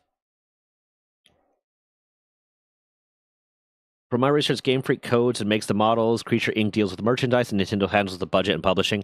Yeah, that sounds about right. I'm gonna go and do as much as I can. Creative art should have a tight limit for time use. I think. I mean, patent law for creative art should just be copyright law. If it doesn't fit under copyright law, you should not be able to patent an idea. And I think in general, if you don't use it, you should lose it, kind of thing. Like, if you patent something and you don't use it for 5 or 10 years or whatever, you should lose it. You shouldn't have that patent anymore. Because now you're just... What's happening, and what happens sometimes, and I imagine this happens more in the medical industry too, I'd need to do research on it, but you probably get cases of that kind of dystopian future shit where you have these companies, these big companies that are in pharmaceuticals, buying out these small companies that come up with a brand new innovative way to treat a disease better and better and better. But then the big company buys it and then shelves it so that now they can continue to sell their more expensive way to do things. And similar for other things that might be cost-saving measures. It's more profitable for a big company to buy out the small company, own the patent, and then shelve the patent for 25 years until the patent expires, and then sell their shitty product, which I think is what happened with Kodak.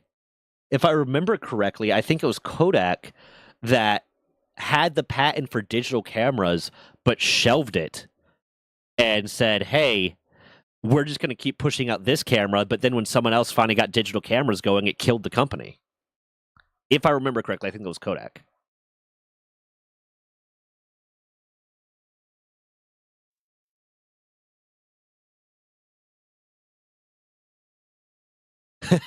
Cash up. Yeah, that is a really specific thing to get fired up about, but I appreciate it.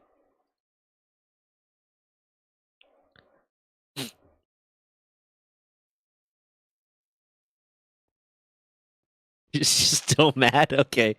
I mean, I get it. I get it. There's games and stuff I'm still mad about. I'm mad that Bullfrog went out of business because thank you, Mammoth. I'm mad that Bullfrog went out of business because fucking I love Dungeon Keeper.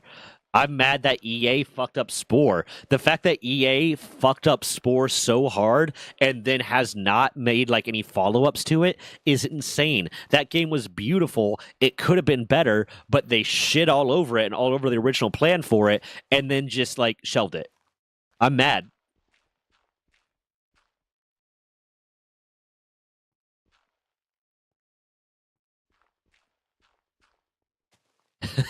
Skate's getting hype. I love it.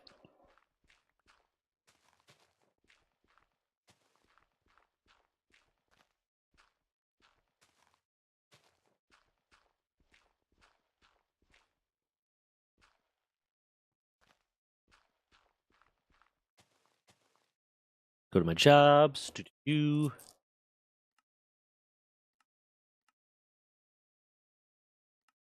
I have 7 coins, but what do I have here? Also 7.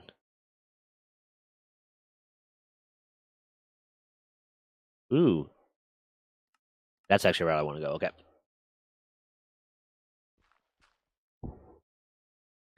Mid-game to say, LOL, the game is over, wait for the sequel. Psych, it was just a sanity mechanic. That's kind of funny. That's kind of funny. Or what was it? Was it Metal Gear that had the whole, like, you had to change your fucking, thing? What's that game I keep seeing, like, shorts of where it will, like, take a screenshot, but from a different perspective and tell you to go look at it? So that it'll look like you're being stalked in the game. Yeah, coins are shared between every stat. I wasn't sure, so I had to check.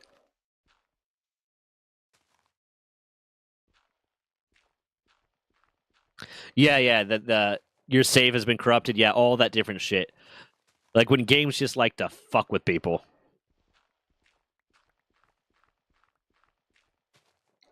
That was back in the day when game companies were run by artists and creatives and not moneymen.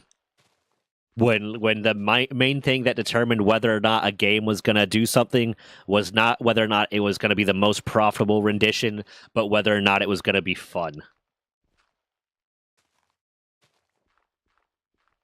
Volume settings in the same way it would look like in the most common TV at the time while you're playing it. It fucks with you outside of the game, yeah. Oh god, that was I miss being young, man. I miss the good old days, and I know a lot of that's just probably the whole psychological factor and blah blah blah. But goddamn, gaming used to be so much more fun.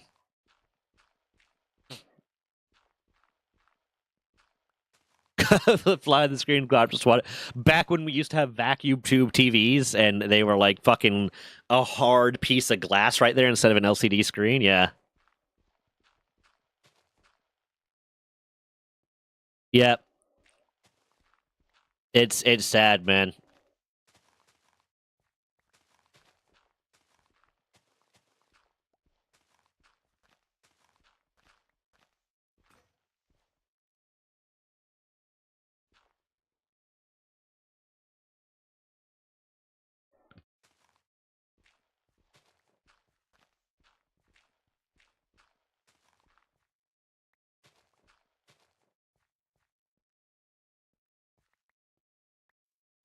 Reggie Fils-Aimé? No, he's not there.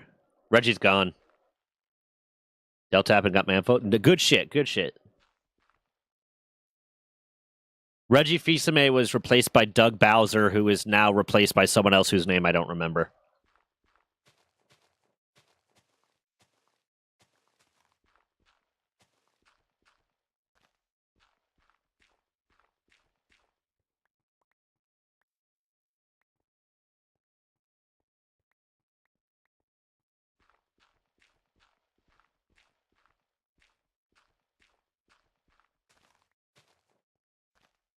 We can't go back. It's sad.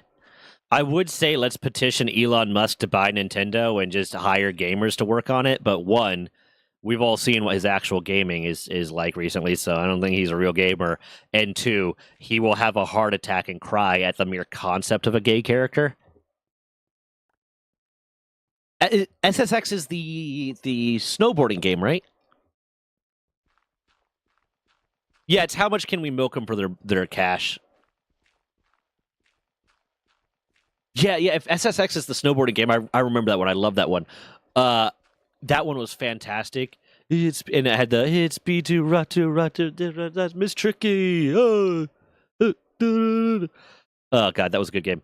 I loved Freak Style, but I think there was only ever one Freak Style. That was a dirt bike game. It was a motocross game. That was a lot of fun. I used to discover so much music from video games.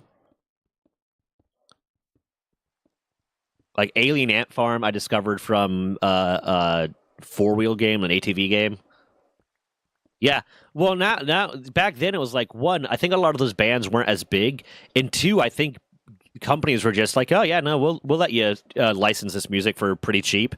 But now it's like, since profits are trying to be maximized, and the people who own the games are trying to maximize it, and the people that own the music are trying to maximize it, they don't want to allow any of that. I love Alien Ant Farm, man. I love their cover of Annie, Are You Okay? Or Smooth Criminal. And then Courage, just like such an underrated band. Such an underrated band.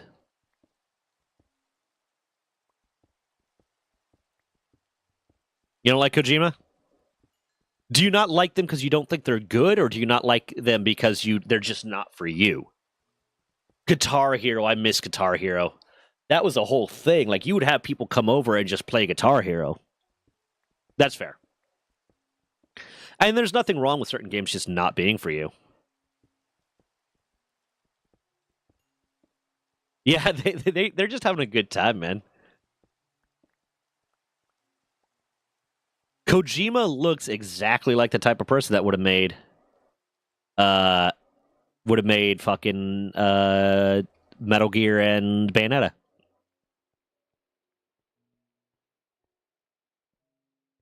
Oscar, and you still play Clone Hero? Is that just a rip-off of Guitar Hero? Ah, gotcha.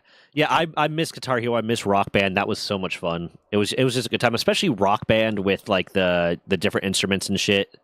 It was a good time. You'd have people over and just play these fucking games.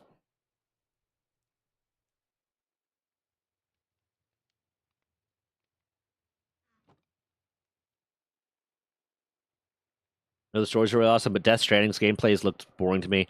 Yeah, there's a lot of games like that I prefer to watch. Like, for some reason, I could not get into BioShock, but I enjoyed, like, one of my exes really liked BioShock, so I enjoyed watching her play BioShock because it was a fun game to watch, but I just could not get into it, like, to play it myself.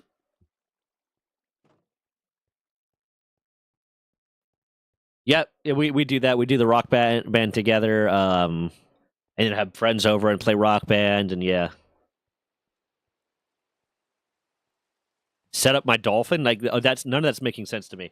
I'll add it to a list. How about that? I'll Eternal Darkness. If there's a way that I can play it without having to run an emulator so I don't get fucking sued or copyright struck, I'll do it.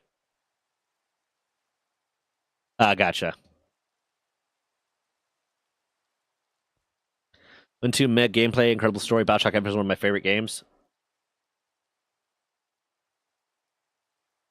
I don't really emulate a lot. I used to have like a PlayStation game emulator and a Game Boy emulator. But I definitely right now do not want to be emulating games. Because if I'm going to be doing this stuff to like do the patent database and to fight back against video game patents and shit like that, I can't give any of these companies an avenue to come after me legally. So I can't, at least I can't be streaming it. Because the moment like they start getting pissed off and then they say, ooh, he streamed or made content about this game that he emulated, they're going to use that as an avenue to come after me and try to shut me down.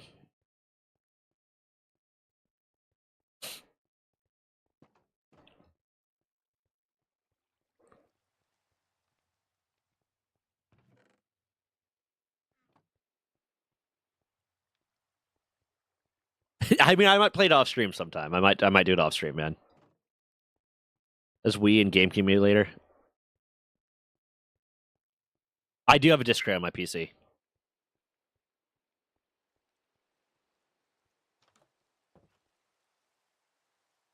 Actually, I don't. I had to get. I have one, but it wouldn't work. So I had to get a. I have one, but it's a portable one. It's like a plug-in one. I'm gonna get physical ROMs and just play them on PC because I don't have the console anymore. Bear, you'll send me your goddamn copy. Rista, you still need to let me know when you want those fruit roll-ups. Because I will send you fruit roll-ups, but I'm not paying $40 in shipping to send you fruit roll-ups.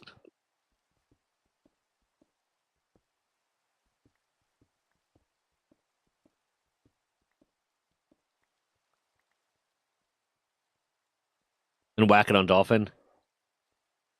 That's fair, maybe. I'll talk to Kirk. Did we have it? I know we had the conversation about, like, you would send me the money to send you them, and I'm saying I am down to do it. You just need to let me know when. That's fair. Did we have that conversation? No, I don't remember. That's fair. When's your birthday, Rista? I will send it either for your birthday or for your child's birthday. But you have to confirm that your child is a fan of Runga. April 10th. Ah, shit. That's a while.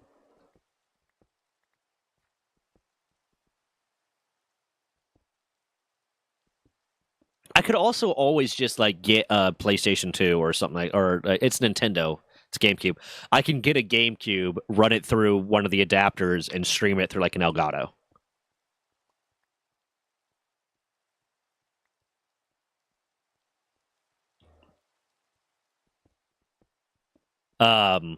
You're an Aries. Ew. My ex-wife was an Aries.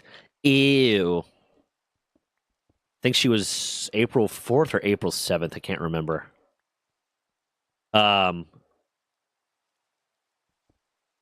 Sega fully stopped making consoles because they didn't credit their help on GameCube?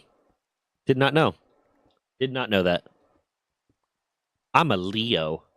And I have the most Leo mentality of anyone you've ever met. Yeah, no, I've dated a lot of people really into astrology, so I've learned it all. Or I've learned a lot about it. I've learned it all. I'm also a biologist. And yeah. See, here's where I go with it a lot of times. Here's where my thought lines in it when it comes to the astrology thing is there a biological link to the traits they see in astrology? Because that is possible. That is a thing that you can actually possibly equate to. Is there a factor of being born in a certain time of year with a certain level of resource availability, a certain temperature, a certain level of sunlight, all of these things that could affect someone's personality in a way that early peoples interpreted as being because of the stars?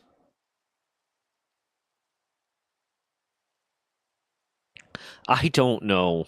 I know I'm a Leo. That's about it. I have a non-specific level of spirituality, and when people ask me my religion, I say, like, agnosto-pagan. I am, like, I like paganism, I like the spirituality of paganism, but I don't inherently believe in anything. I'm very agnostic about most things because I have much of a mentality of, like, I don't know, and I'm not going to claim to know, and I'm not going to say I'm right. Are there things I wish were true? Yeah, sure. Are there things I want to be true? Yeah. Yeah, there are like, Japan is very into blood types. And that also might have a biological thing that we could study, but who knows? It's also wild because we didn't discover blood types until, like, the last 100 years. I'm always interested in the historical or biological origins of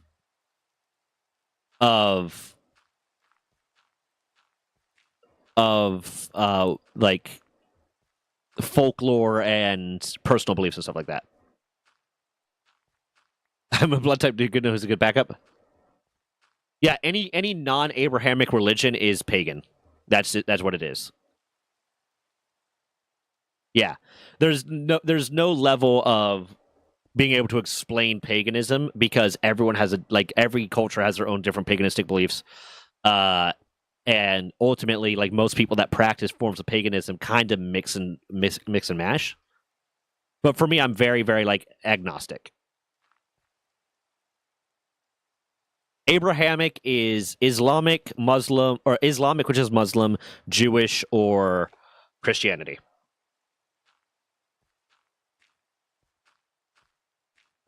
Well, there's pagan beliefs that also are monotheistic. There's also a Abrahamic religion. I can't remember what it's called exactly, but it starts with a B. That is effectively a combination of the big three of the other ones. That they believe in all three. I cannot remember what it's called.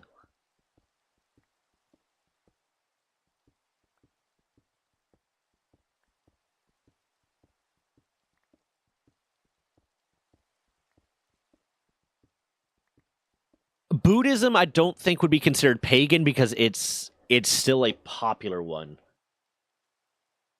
Because I think pagan, like we generally, it's.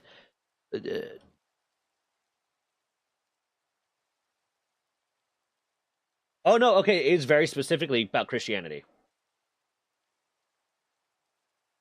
Okay, it's a religion other than one of the main world religions. So I think because I guess it depends. It depends on your definition of paganism, because you're right. It was coined by Christians, but the term has shifted to be major religions. So depending on your definition of what is the definition of the word paganism would determine whether or not Buddhism falls into that. Because one of the definitions of paganism is main world religions, and Buddhism is a main world religion. Shinto and Taoism are main world religions. Hindu is a main world religion. So they would not fall into that. But it's literally like I'm going off of the dictionary right now, like the dictionary.com definition of it. Or this is Merriam-Webster that I'm on right now. Paganism.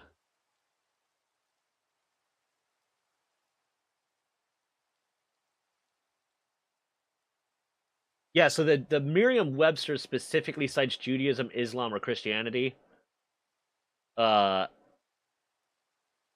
that definition, the Merriam-Webster specifically cites Christian religions or Abrahamic religions.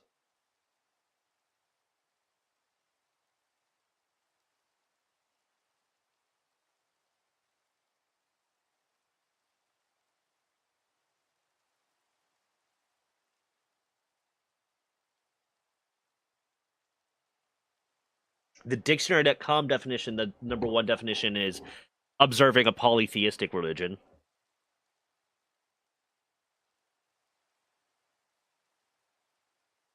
And then the third definition is about Abrahamic. So yeah, at least every definition of it at some point cites Christianity or and Abrahamic religions.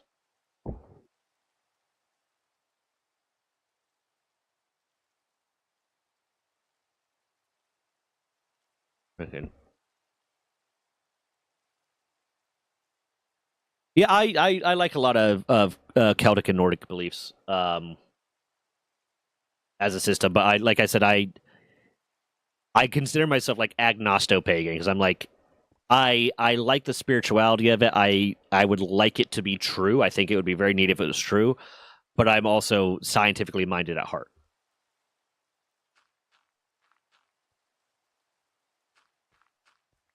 And therefore have like without proof, I'm not going to say something is true.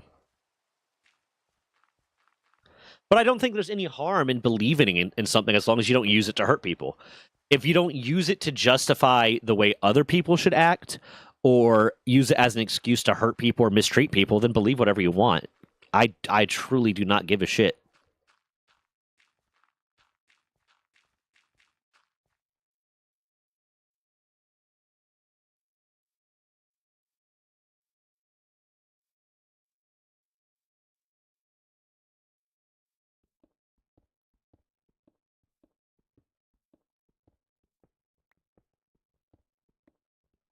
It's when religion starts being used, whatever the religion is, starts being used as a justification to cause people harm.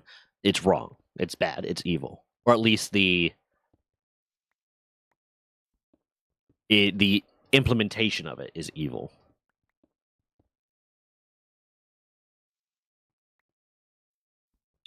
It also depends on the specific group of Satanists, because I know people that consider themselves Satanists, but they follow the specific definition of Satanism that's about free will and consent and bodily autonomy. And then I know people that are like edgelordy Satanists that are like, yeah, let's do evil. But that's also sometimes just the way it gets taken and used, which is not the way it was intended, and blah, blah, blah, and 1,000 other things. And yeah.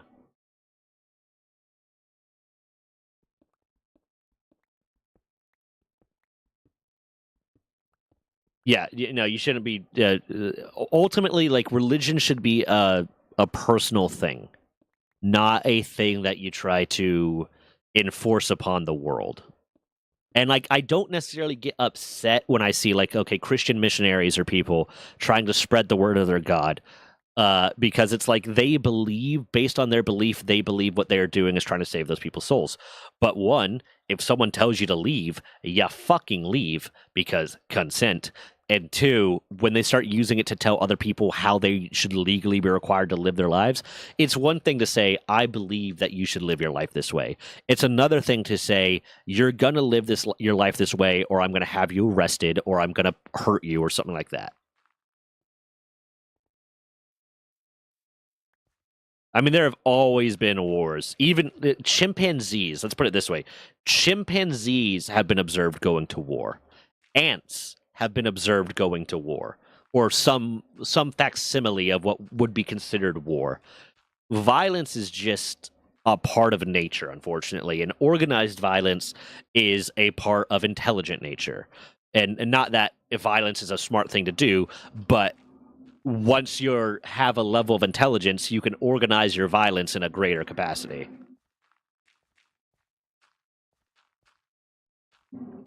That is even without religion, and like there's a South Park episode about it, even without religion, people would find something to fight over.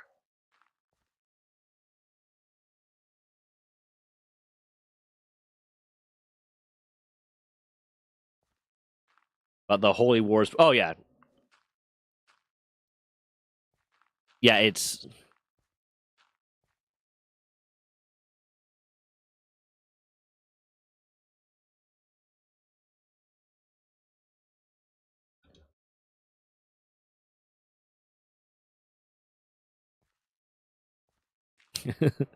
God. Damn it, Rista. Damn it. Back to work. Zug zug. I do want to get back into WoW. I just know if I get back into WoW, it's going to be like a time-consuming thing. But my dad's also retiring this year, and me and him used to play WoW together a lot. So I'm thinking like being like, hey, we can, because Tuesdays and Thursdays are days that I don't stream, and being like, hey, me and you can play WoW together on Tuesdays and Thursdays, or if you don't mind being on stream, we can play WoW together on other days of the week, and just set aside like these are the days that I'll be playing WoW. But I also like, once this database gets started, my off days are going to be spent doing the database stuff. And I'm even probably going to be spending... I legitimately might stream on doing the database stuff sometimes. I have HC Rating Guild on Classic MOP I can get you in. Ooh. I don't do hardcore.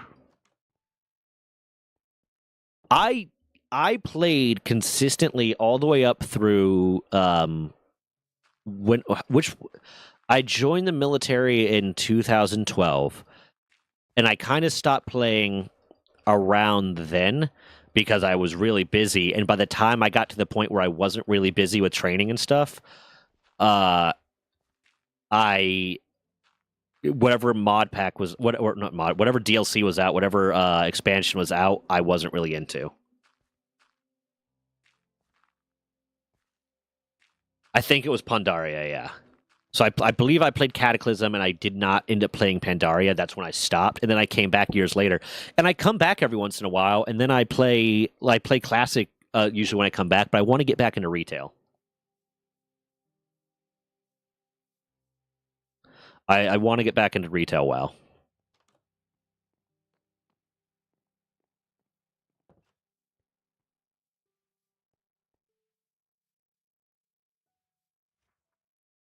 And I think my dad would probably want to get back into retail WoW, although he might just be like, "Nope, this is too much. I'm going to go to Classic." Right click one corner and left click the opposite corner with the tool, allowing for height. Okay. For now, your planting and harvesting zone will be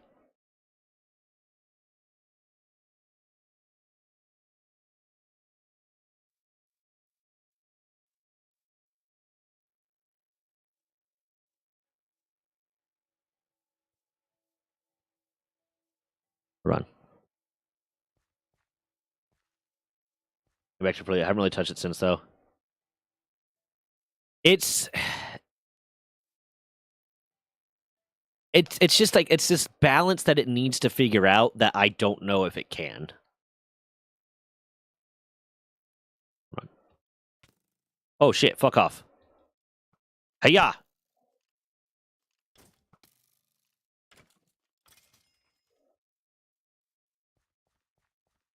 It has caused me way too many issues inside of mod packs I've had. I enjoy it. I just don't really enjoy that kind of gameplay. Yeah, that's fair.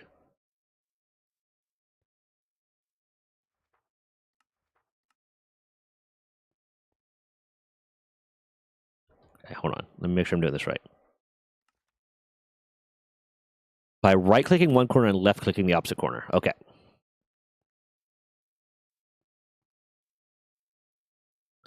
Bam. Bam. Bam. Bam. Bam.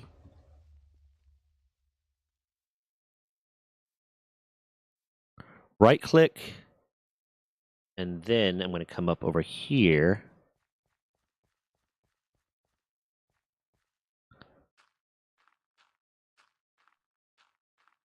Eight, 9, 10. Left click. There you go. This is the area he'll be building in. I need to start lighting the area up. Light him up, up, up. Yeah.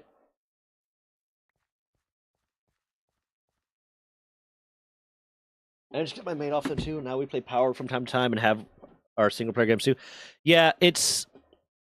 I mean, I feel like a part of why I want to go back to it is just the nostalgia. But also, like, I enjoyed it. I remember the good old days of WoW, and like I made a lot of friends on WoW, and I made my first online girlfriend that was probably a 40-year-old dude on WoW. But like it's I don't know, I just had a lot of fun, and it was a big part of my youth that I would love to reclaim if I could.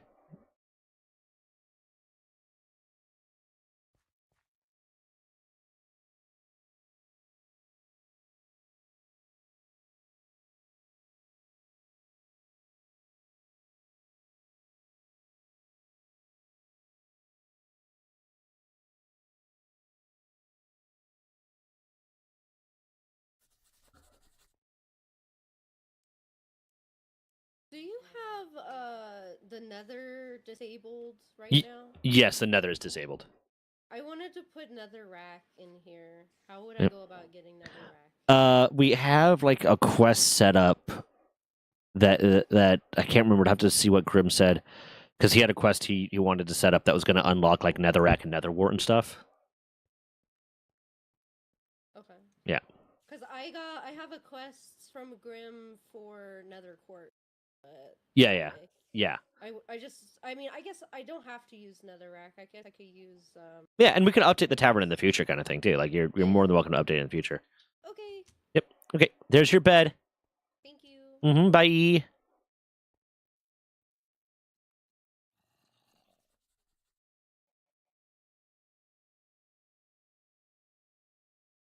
Ruined portals. Yeah, we just completely disabled the Nether for now. It's gonna be there's an unlock for it. There's something they can do to unlock it. It's the current go-to mod for making towns and stuff, but to me, Millionaires and MCA are more fun. Millionaires is unfortunately no longer supported. Yeah, I've heard there's other ones kind of like it. Mine Colonies was the first one I was introduced to, and Mine Colonies was basically something I wanted because I've been playing Minecraft since it was like the first earliest public release. And it has basically been something I have wanted since I've been playing Minecraft. But I stopped updating Minecraft and going past 1.12 because there's a lot of mods I liked at 1.12. So when someone finally convinced me to do 1.20.1 and I saw Mine Colonies, I was like, yep, this is my shit now.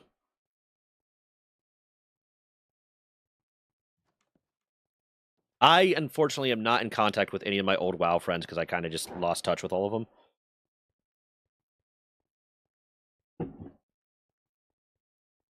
I remember my little online girlfriend when I was in high school and shit that I made on WoW.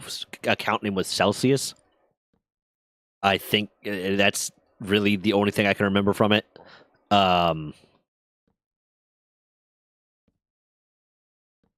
That's the only name I can remember from my time on WoW. Although I probably still have some of them. Like if I went through my friends list on like the BattleNet launcher right now, there's probably still some of them on my friends list.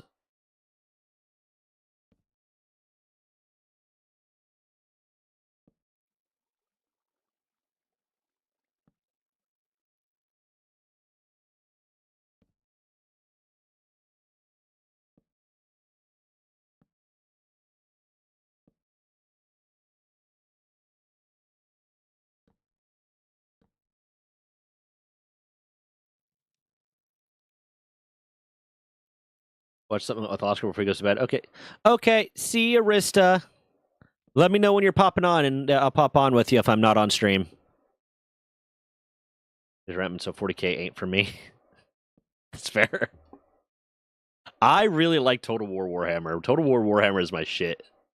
I didn't get super into the Warhammer stuff. I never played the Warhammer game, like the board game, the tabletop game, because it's just like it's so expensive to get into. It seems like, and it seems like another one of those where it's like, okay, there's a meta to it that I'm not going to understand, and people are going to get mad, or people are just going to beat the shit out of me, and I don't like it. But I love the like some of the lore behind it, and I want to start reading some more of the books. But like Total War Warhammer is, oh my god, I love it.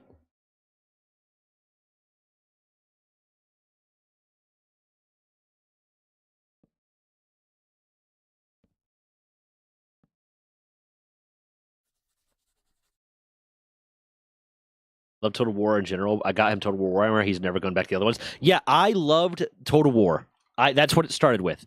I loved Total War. Total War was my shit. I love that style strategy game, that mix of, live combat with you making these very specific controls and blah blah blah, and then it was altogether just good game. And then I played Total War Warhammer, and the addition of magic and the way you can kind of control the battlefield with it, yeah, not going back.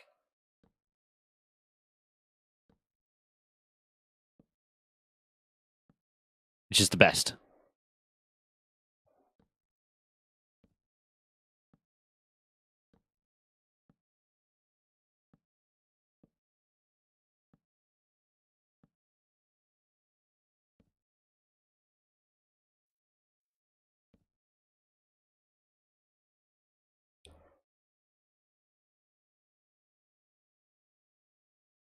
Is it? I haven't played 3 in a while. Why is it in a bad state?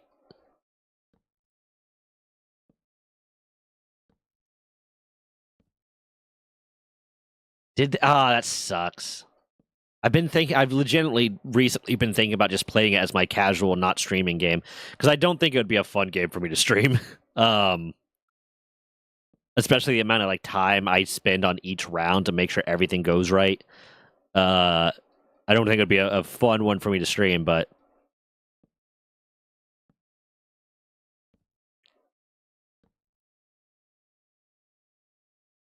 Who the fuck are you? Oh. Okay, well, that's mine.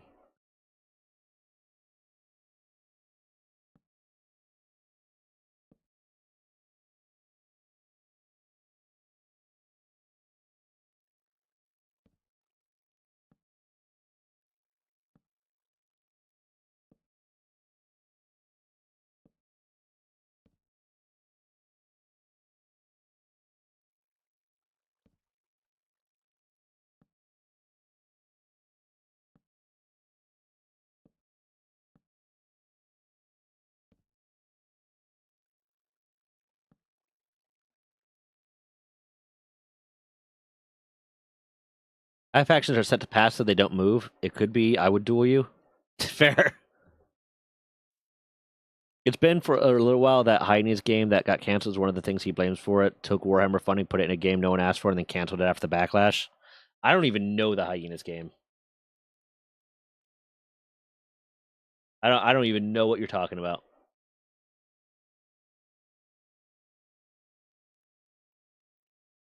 But no, would y'all be interested in watching me do live streams when I'm working on the database of just like going through games and shopping? It'd probably just be treated more as a just chatting thing, as I go through games and write down the mechanics and blah blah blah and input them into the database. I'm still waiting back. I'm in contact with a web developer that I'm waiting back to hear how much the website's going to cost. Because that's like that's the big upfront cost is the website. The database itself is not going to cost that much, and it'll cost more as it grows. But it's not going to cost that much at first. But the website's going to be a pretty significant upfront cost. But what I'm hoping to do is once the website gets built and the database has at least enough on it, that I can do basically a demo of it. Like, hey, I can launch it and be like, hey, this is it in demo mode. This is proof of concept to prove that this is a thing, and then get more funding behind it, hopefully.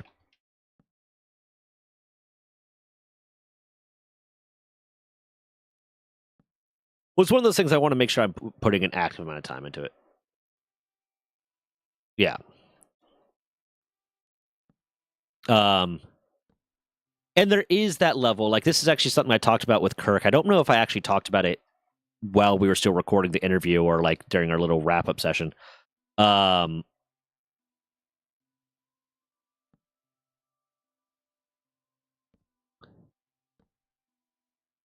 But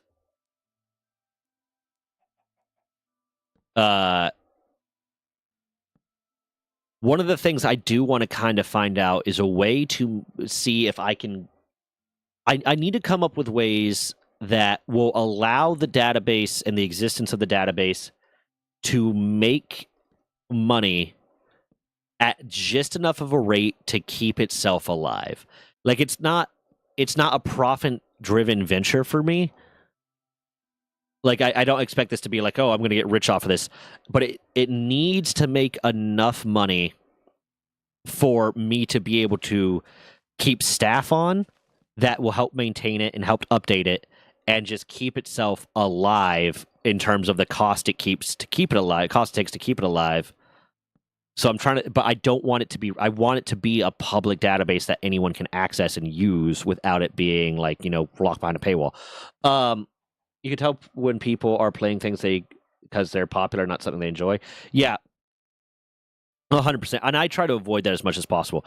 Like, I will occasionally like play a game because like, oh, this is a new game that's kind of hit the market and it's popular. And like, I'm going to try it.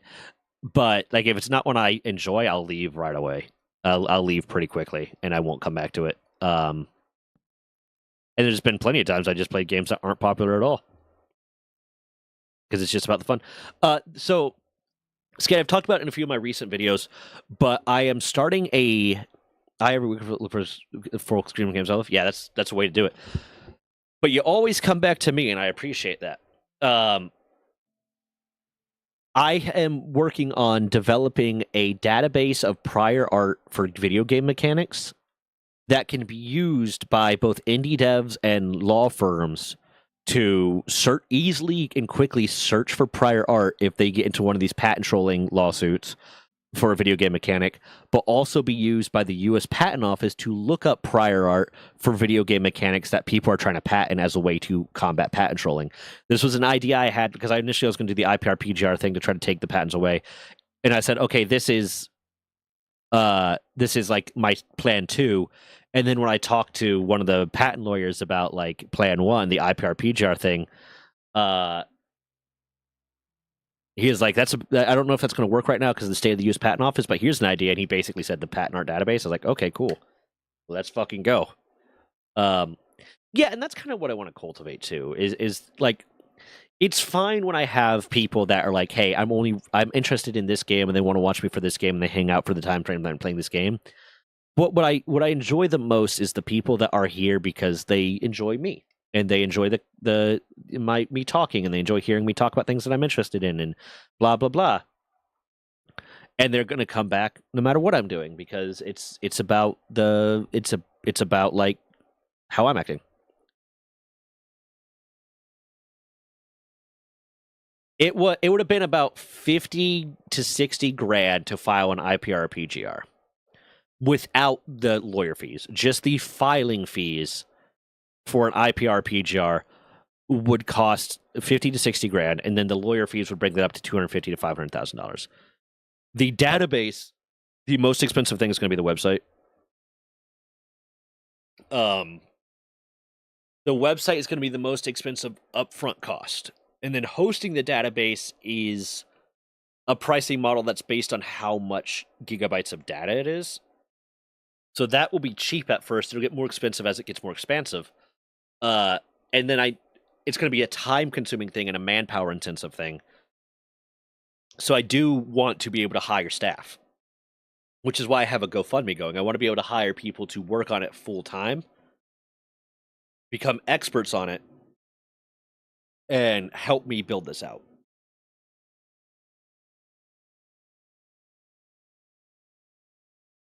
What are your favorite tiles, Kasroth? And for a lot of people, a stream is just background noise for them anyways, so it's like, hey, as long as you're providing the type of background noise that they want, you're fine.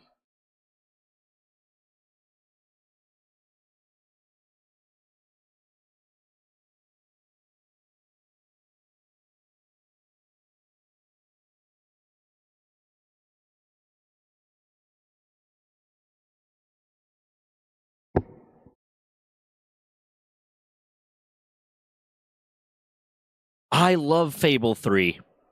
I absolutely love Fable 3, and I was going to stream Fable 3. I was planning on streaming Fable 3, and I'll show you right here. Hold on 1 second.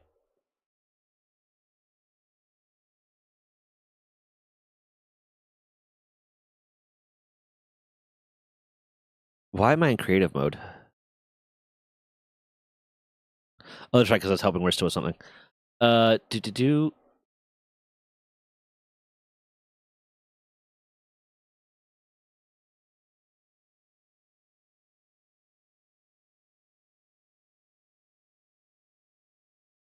Bam. I do this. There you go. Run. I have Fable 3 right there. I have Fable 3 on my PC. The problem is, in order to play Fable 3 on your PC, it requires a specific piece of software that was put out by Microsoft. And Microsoft stopped supporting that piece of software. So you cannot play Fable 3. And when I bought Fable 3 for PC, it's not on Game Pass. Or at least it wasn't last time I checked.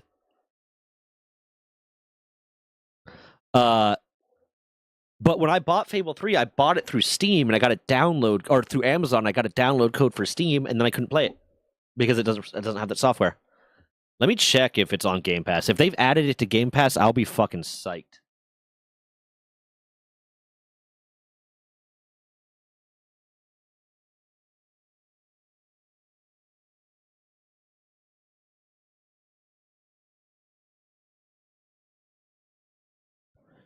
Because I did that like 2 years ago and they didn't have it.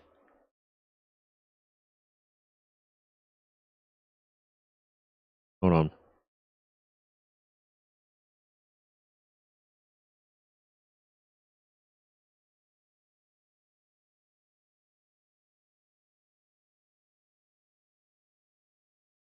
Is it for PC though? Because I'm trying to open that page right now and it won't let me.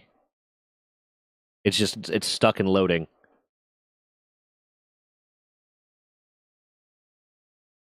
Oh, wait, there it is.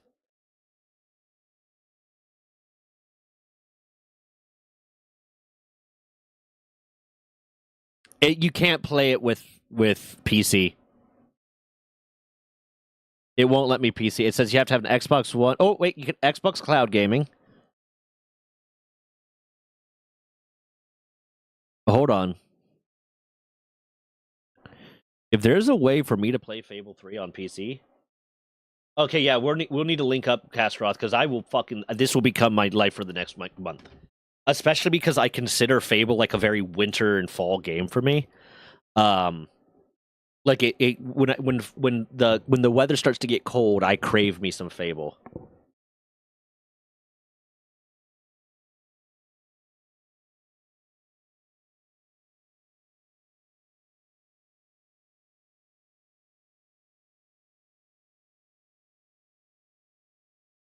Yeah, okay, we're gonna have to link up then, Castroth, because I'm gonna need help figuring that out. Do I even have the Xbox Game Pass downloaded on my computer right now? I don't think I do because I had to reset my computer.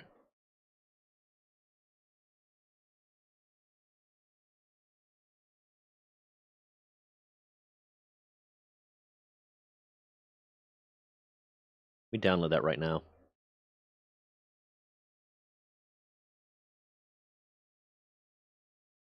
So I will play the shit out of Fable 3.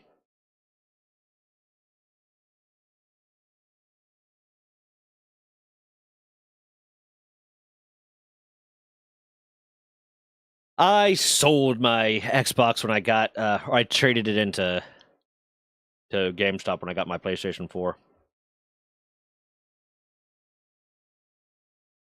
And I was going to get that gen Xbox, but all my buddies got a PlayStation before I got an Xbox, so if I wanted to play with them, I had to get a fucking PlayStation. That was back before crossplay was so common.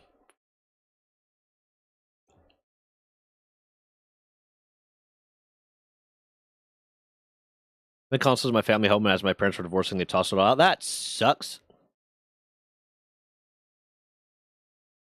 That's some bullshit. Okay. I need to figure out why my farmers aren't farming. But first, let me go Betty bye.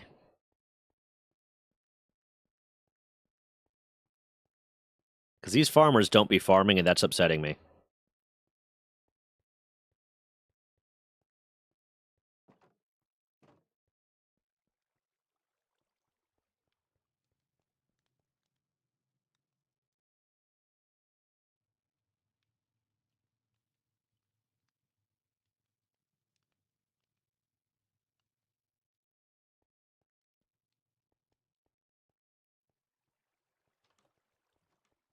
Okay, let's go.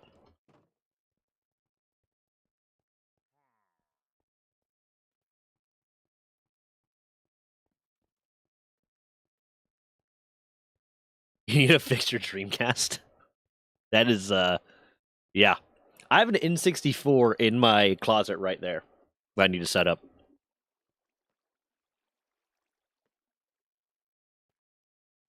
Okay. Why aren't you farming? I gave you a carrot and a potato. Hold on, give me a second. He's had his carrot and potato. I'm going to give him 64 carrots and 64 potatoes because apparently this motherfucker just keeps getting sick. Is there a problem? Stop it. You're the fucking problem. Plant some crops. Jesus Christ. Are the carrots and potatoes still in here? They are? Okay, I'm going to go ahead and plant these because he doesn't want to. I want to see if that fixes it. I'm also going to take...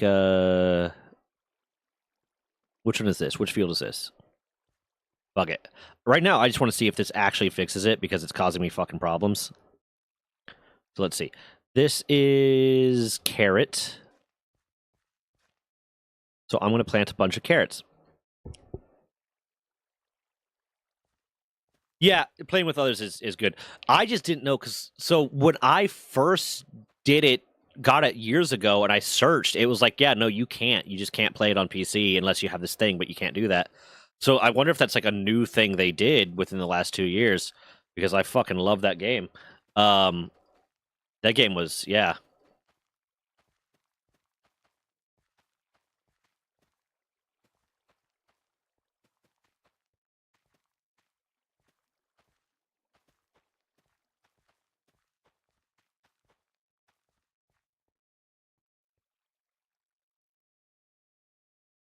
I took the crack on PC on, but I had like to co-op. Can't do that. No ad hoc. 2 years at least. Yeah. Okay, hold on. Bam.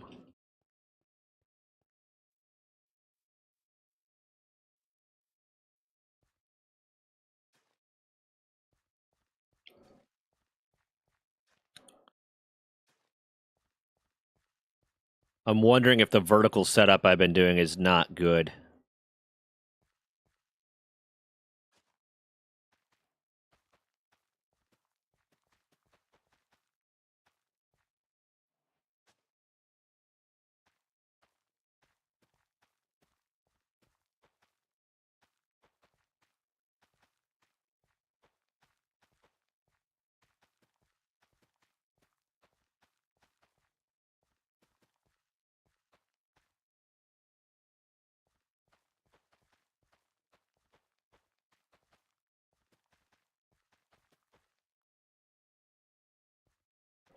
I want to be excited because I think I've heard those same rumors.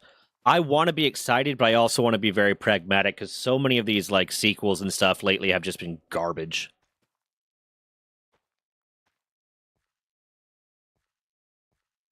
Oh, you needed premium? That no. That not good.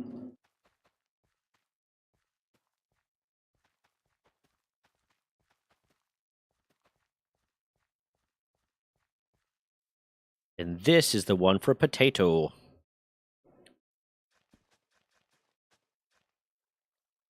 Oh, that's right. I needed to put water in here. Bam. Okay, hold on.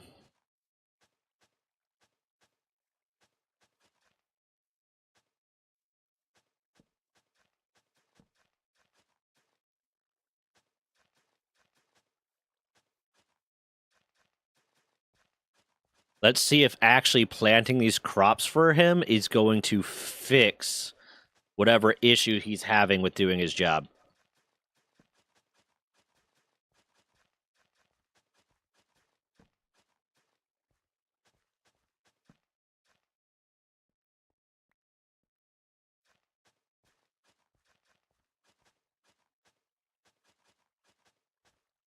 On to a newer game. Give me a Fate Buzz was Hands of Fate. Never played Hands of Fate.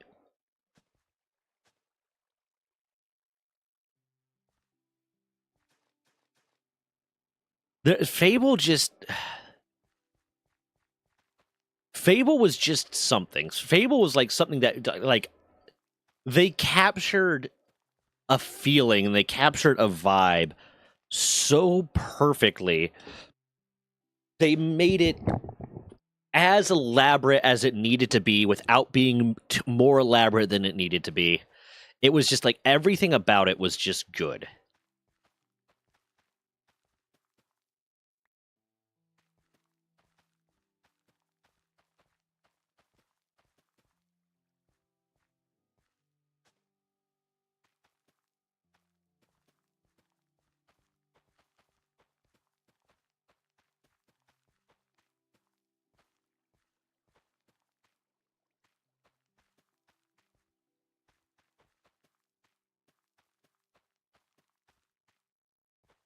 I might download Fable tomorrow and stream it on Wednesday or something. I don't know.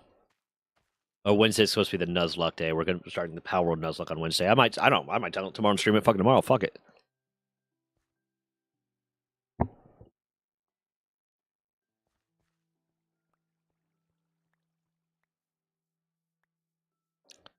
Okay, let's see if that fixed. That fixed the farmers at all.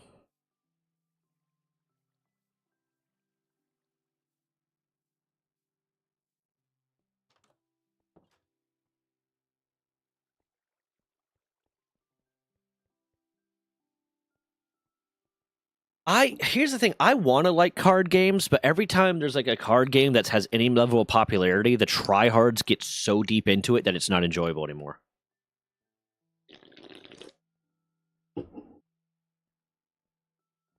Like you can't casually play a card game.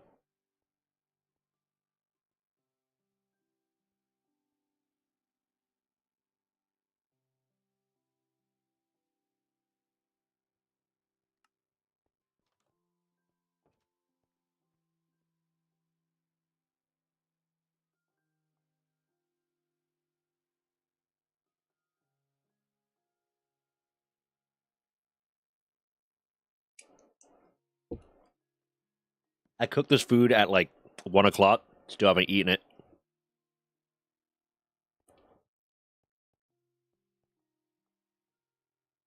Yeah.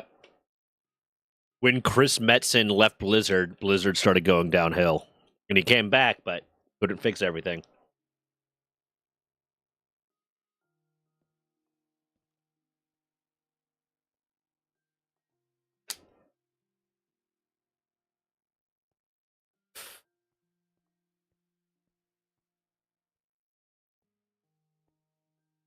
What am I doing?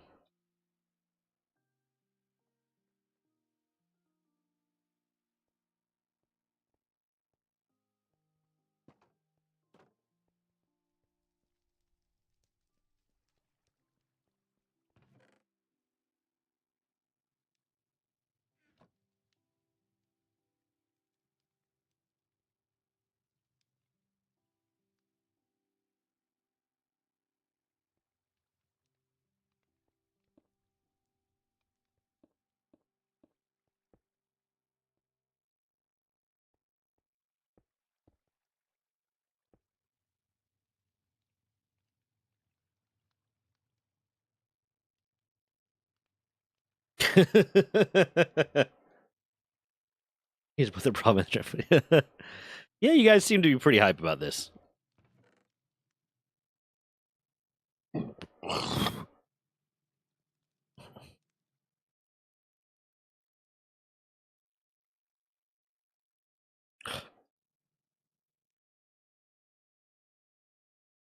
It is 4 o'clock and Des is still asleep.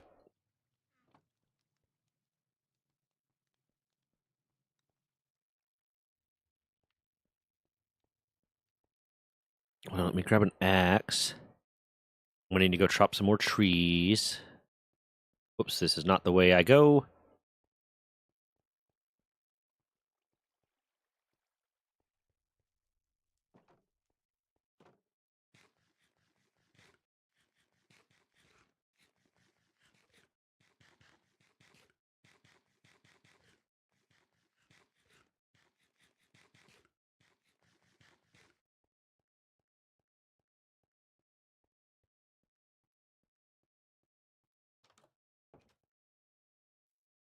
Are you planting anything? Have you done fucking anything? Are any of my workers doing the stuff they're supposed to be doing? Hold on. Time set day. Come here. Do your job. Can't work like that. Why do you need a hoe? Okay, hold on. You're a forester. Why do you need? God damn it!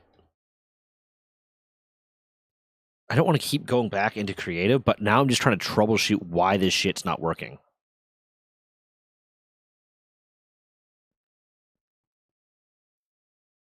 Okay.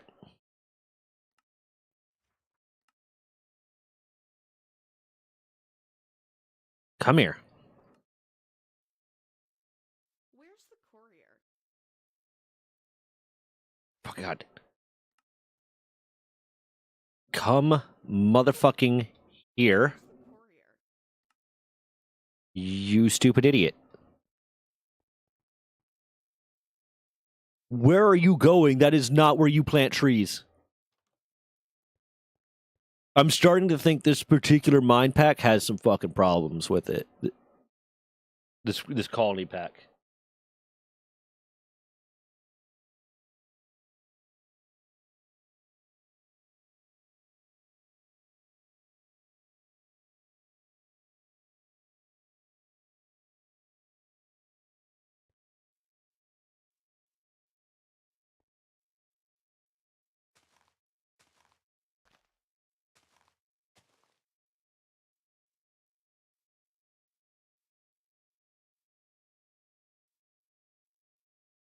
Hold on.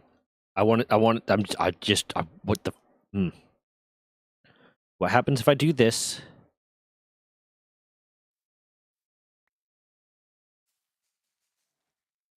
Grow some shit.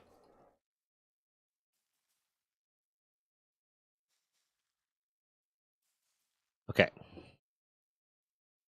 I'm going to bring you back now, and let's see if this fixes it. Are you going to do your job, or are you just going to fucking bounce? You're literally just going to bounce. Why? Can't work like that. Why are you so hungry? Okay, hold on. I think I know what happened. I think I know what's happening. I think I figured it out. I started this colony technically 2 or 3 days ago, but I was too busy doing DMPC shit that I didn't actually get them running, so I think they're just all incredibly fucking starved. So let's see if I'm gonna just fill this thing with food, because I think this is the sign of them being hungry. So none of them are working, which means that since none of them are working, the farmer and the cook also aren't working, so they're not. I'm feeling a bit peckish. I'm gonna that many, and then steaks, and get rid of that, and then do steak dinner, Where's the courier? or no, steak and potatoes. I'm gonna see if this fixes it. If I give them all just access to excessive amounts of food, will they start working? Because I think I kind of put myself into the trap here where I can't get them to the point where they're doing the things to keep themselves self-sustained because of the fact that I went too long without doing any of that. Okay, all of you guys go eat. I'll take care of it. There you go. They are just chopping through that steak and potatoes. Hold on.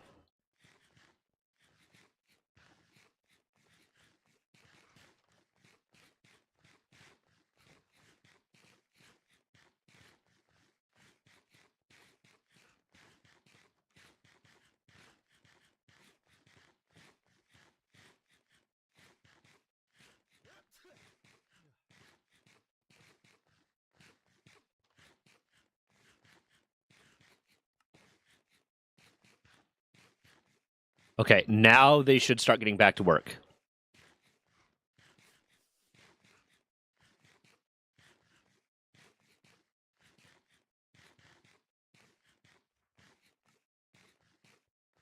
What's up, Miles? How you doing, buddy? It's been a minute. How you doing? I look over and Dez is just fucking staring at me. I need to get one of those webcams that I can have it like change direction. Because I would just have it look at her right now because she's just, but she's got half her face underneath a blanket. How you doing, love? Get over there.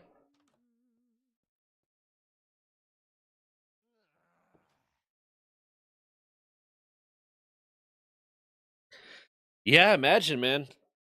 You've been with them for a minute.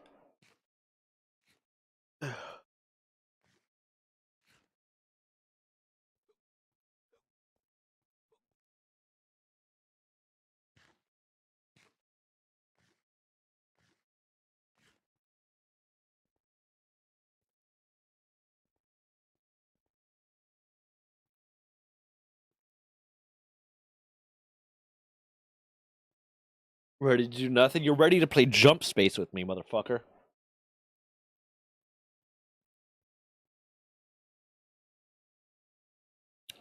Okay, now are they going to...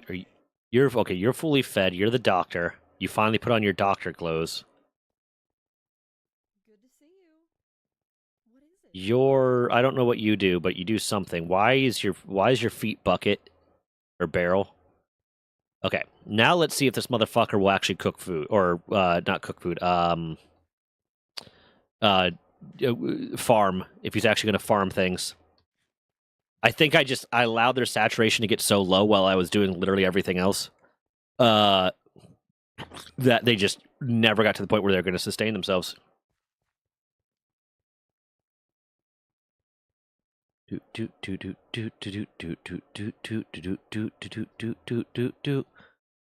One.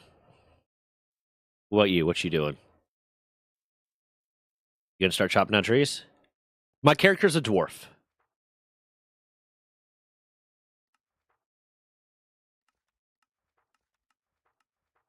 Settings, replanting on, zone mode on, break leaves, they'll fall on their own, use shears, nope. Okay. You gonna do work? You gonna actually do your job? You're just gonna keep eating. Motherfucker.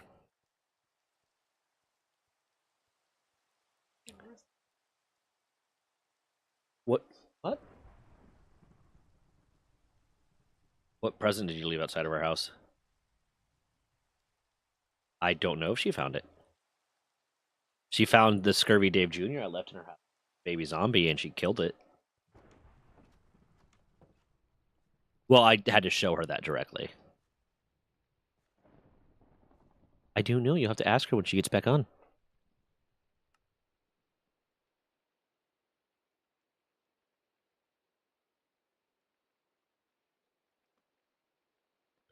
You still need Ultimate for Fable 3, apparently. Can I just buy it and play it, or does it require you to have the Game Pass? Let me try something. I'm gonna give him compost. A stack of compost, because I want to see if he's working. I just want to see if he's actually doing work. What can I do for you? You were inside. I don't like staying out in the rain. My clothes will get wet. You were literally inside. Weather clear. Okay, are you gonna fucking work? So you need Game Pass Ultimate to play Fable 3, even if you buy it. Good to see you. If you're fucking sick again, I'm gonna crash the fuck out. Get to work. Use that compost I gave you. There you go.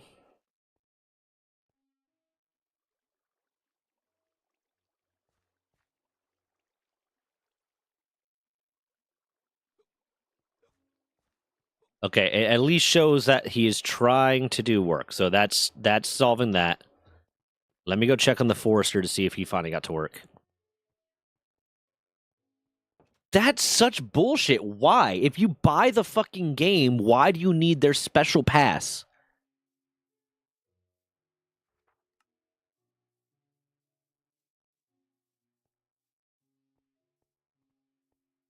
No. Time set, day.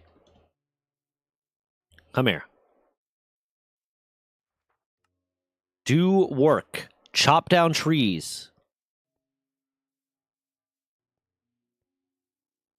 Where's the courier?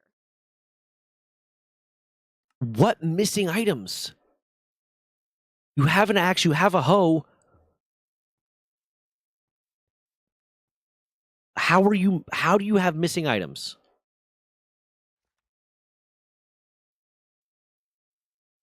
There you go. Jesus. You gonna chop that tree? Or are you just gonna stare at it? There you go. Good girl. Holy shit.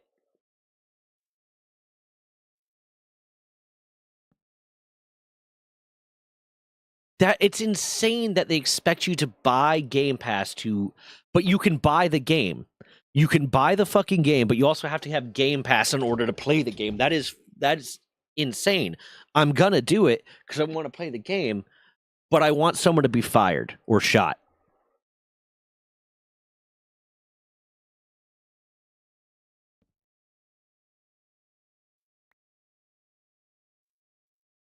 Are you actually collecting wood? Okay, there. Okay, yeah. Okay, so she's doing her job. What's his nuts doing his job? I'm still going to need to have a university built and a composter's hut built. But that's that. We got this so far. Doing good.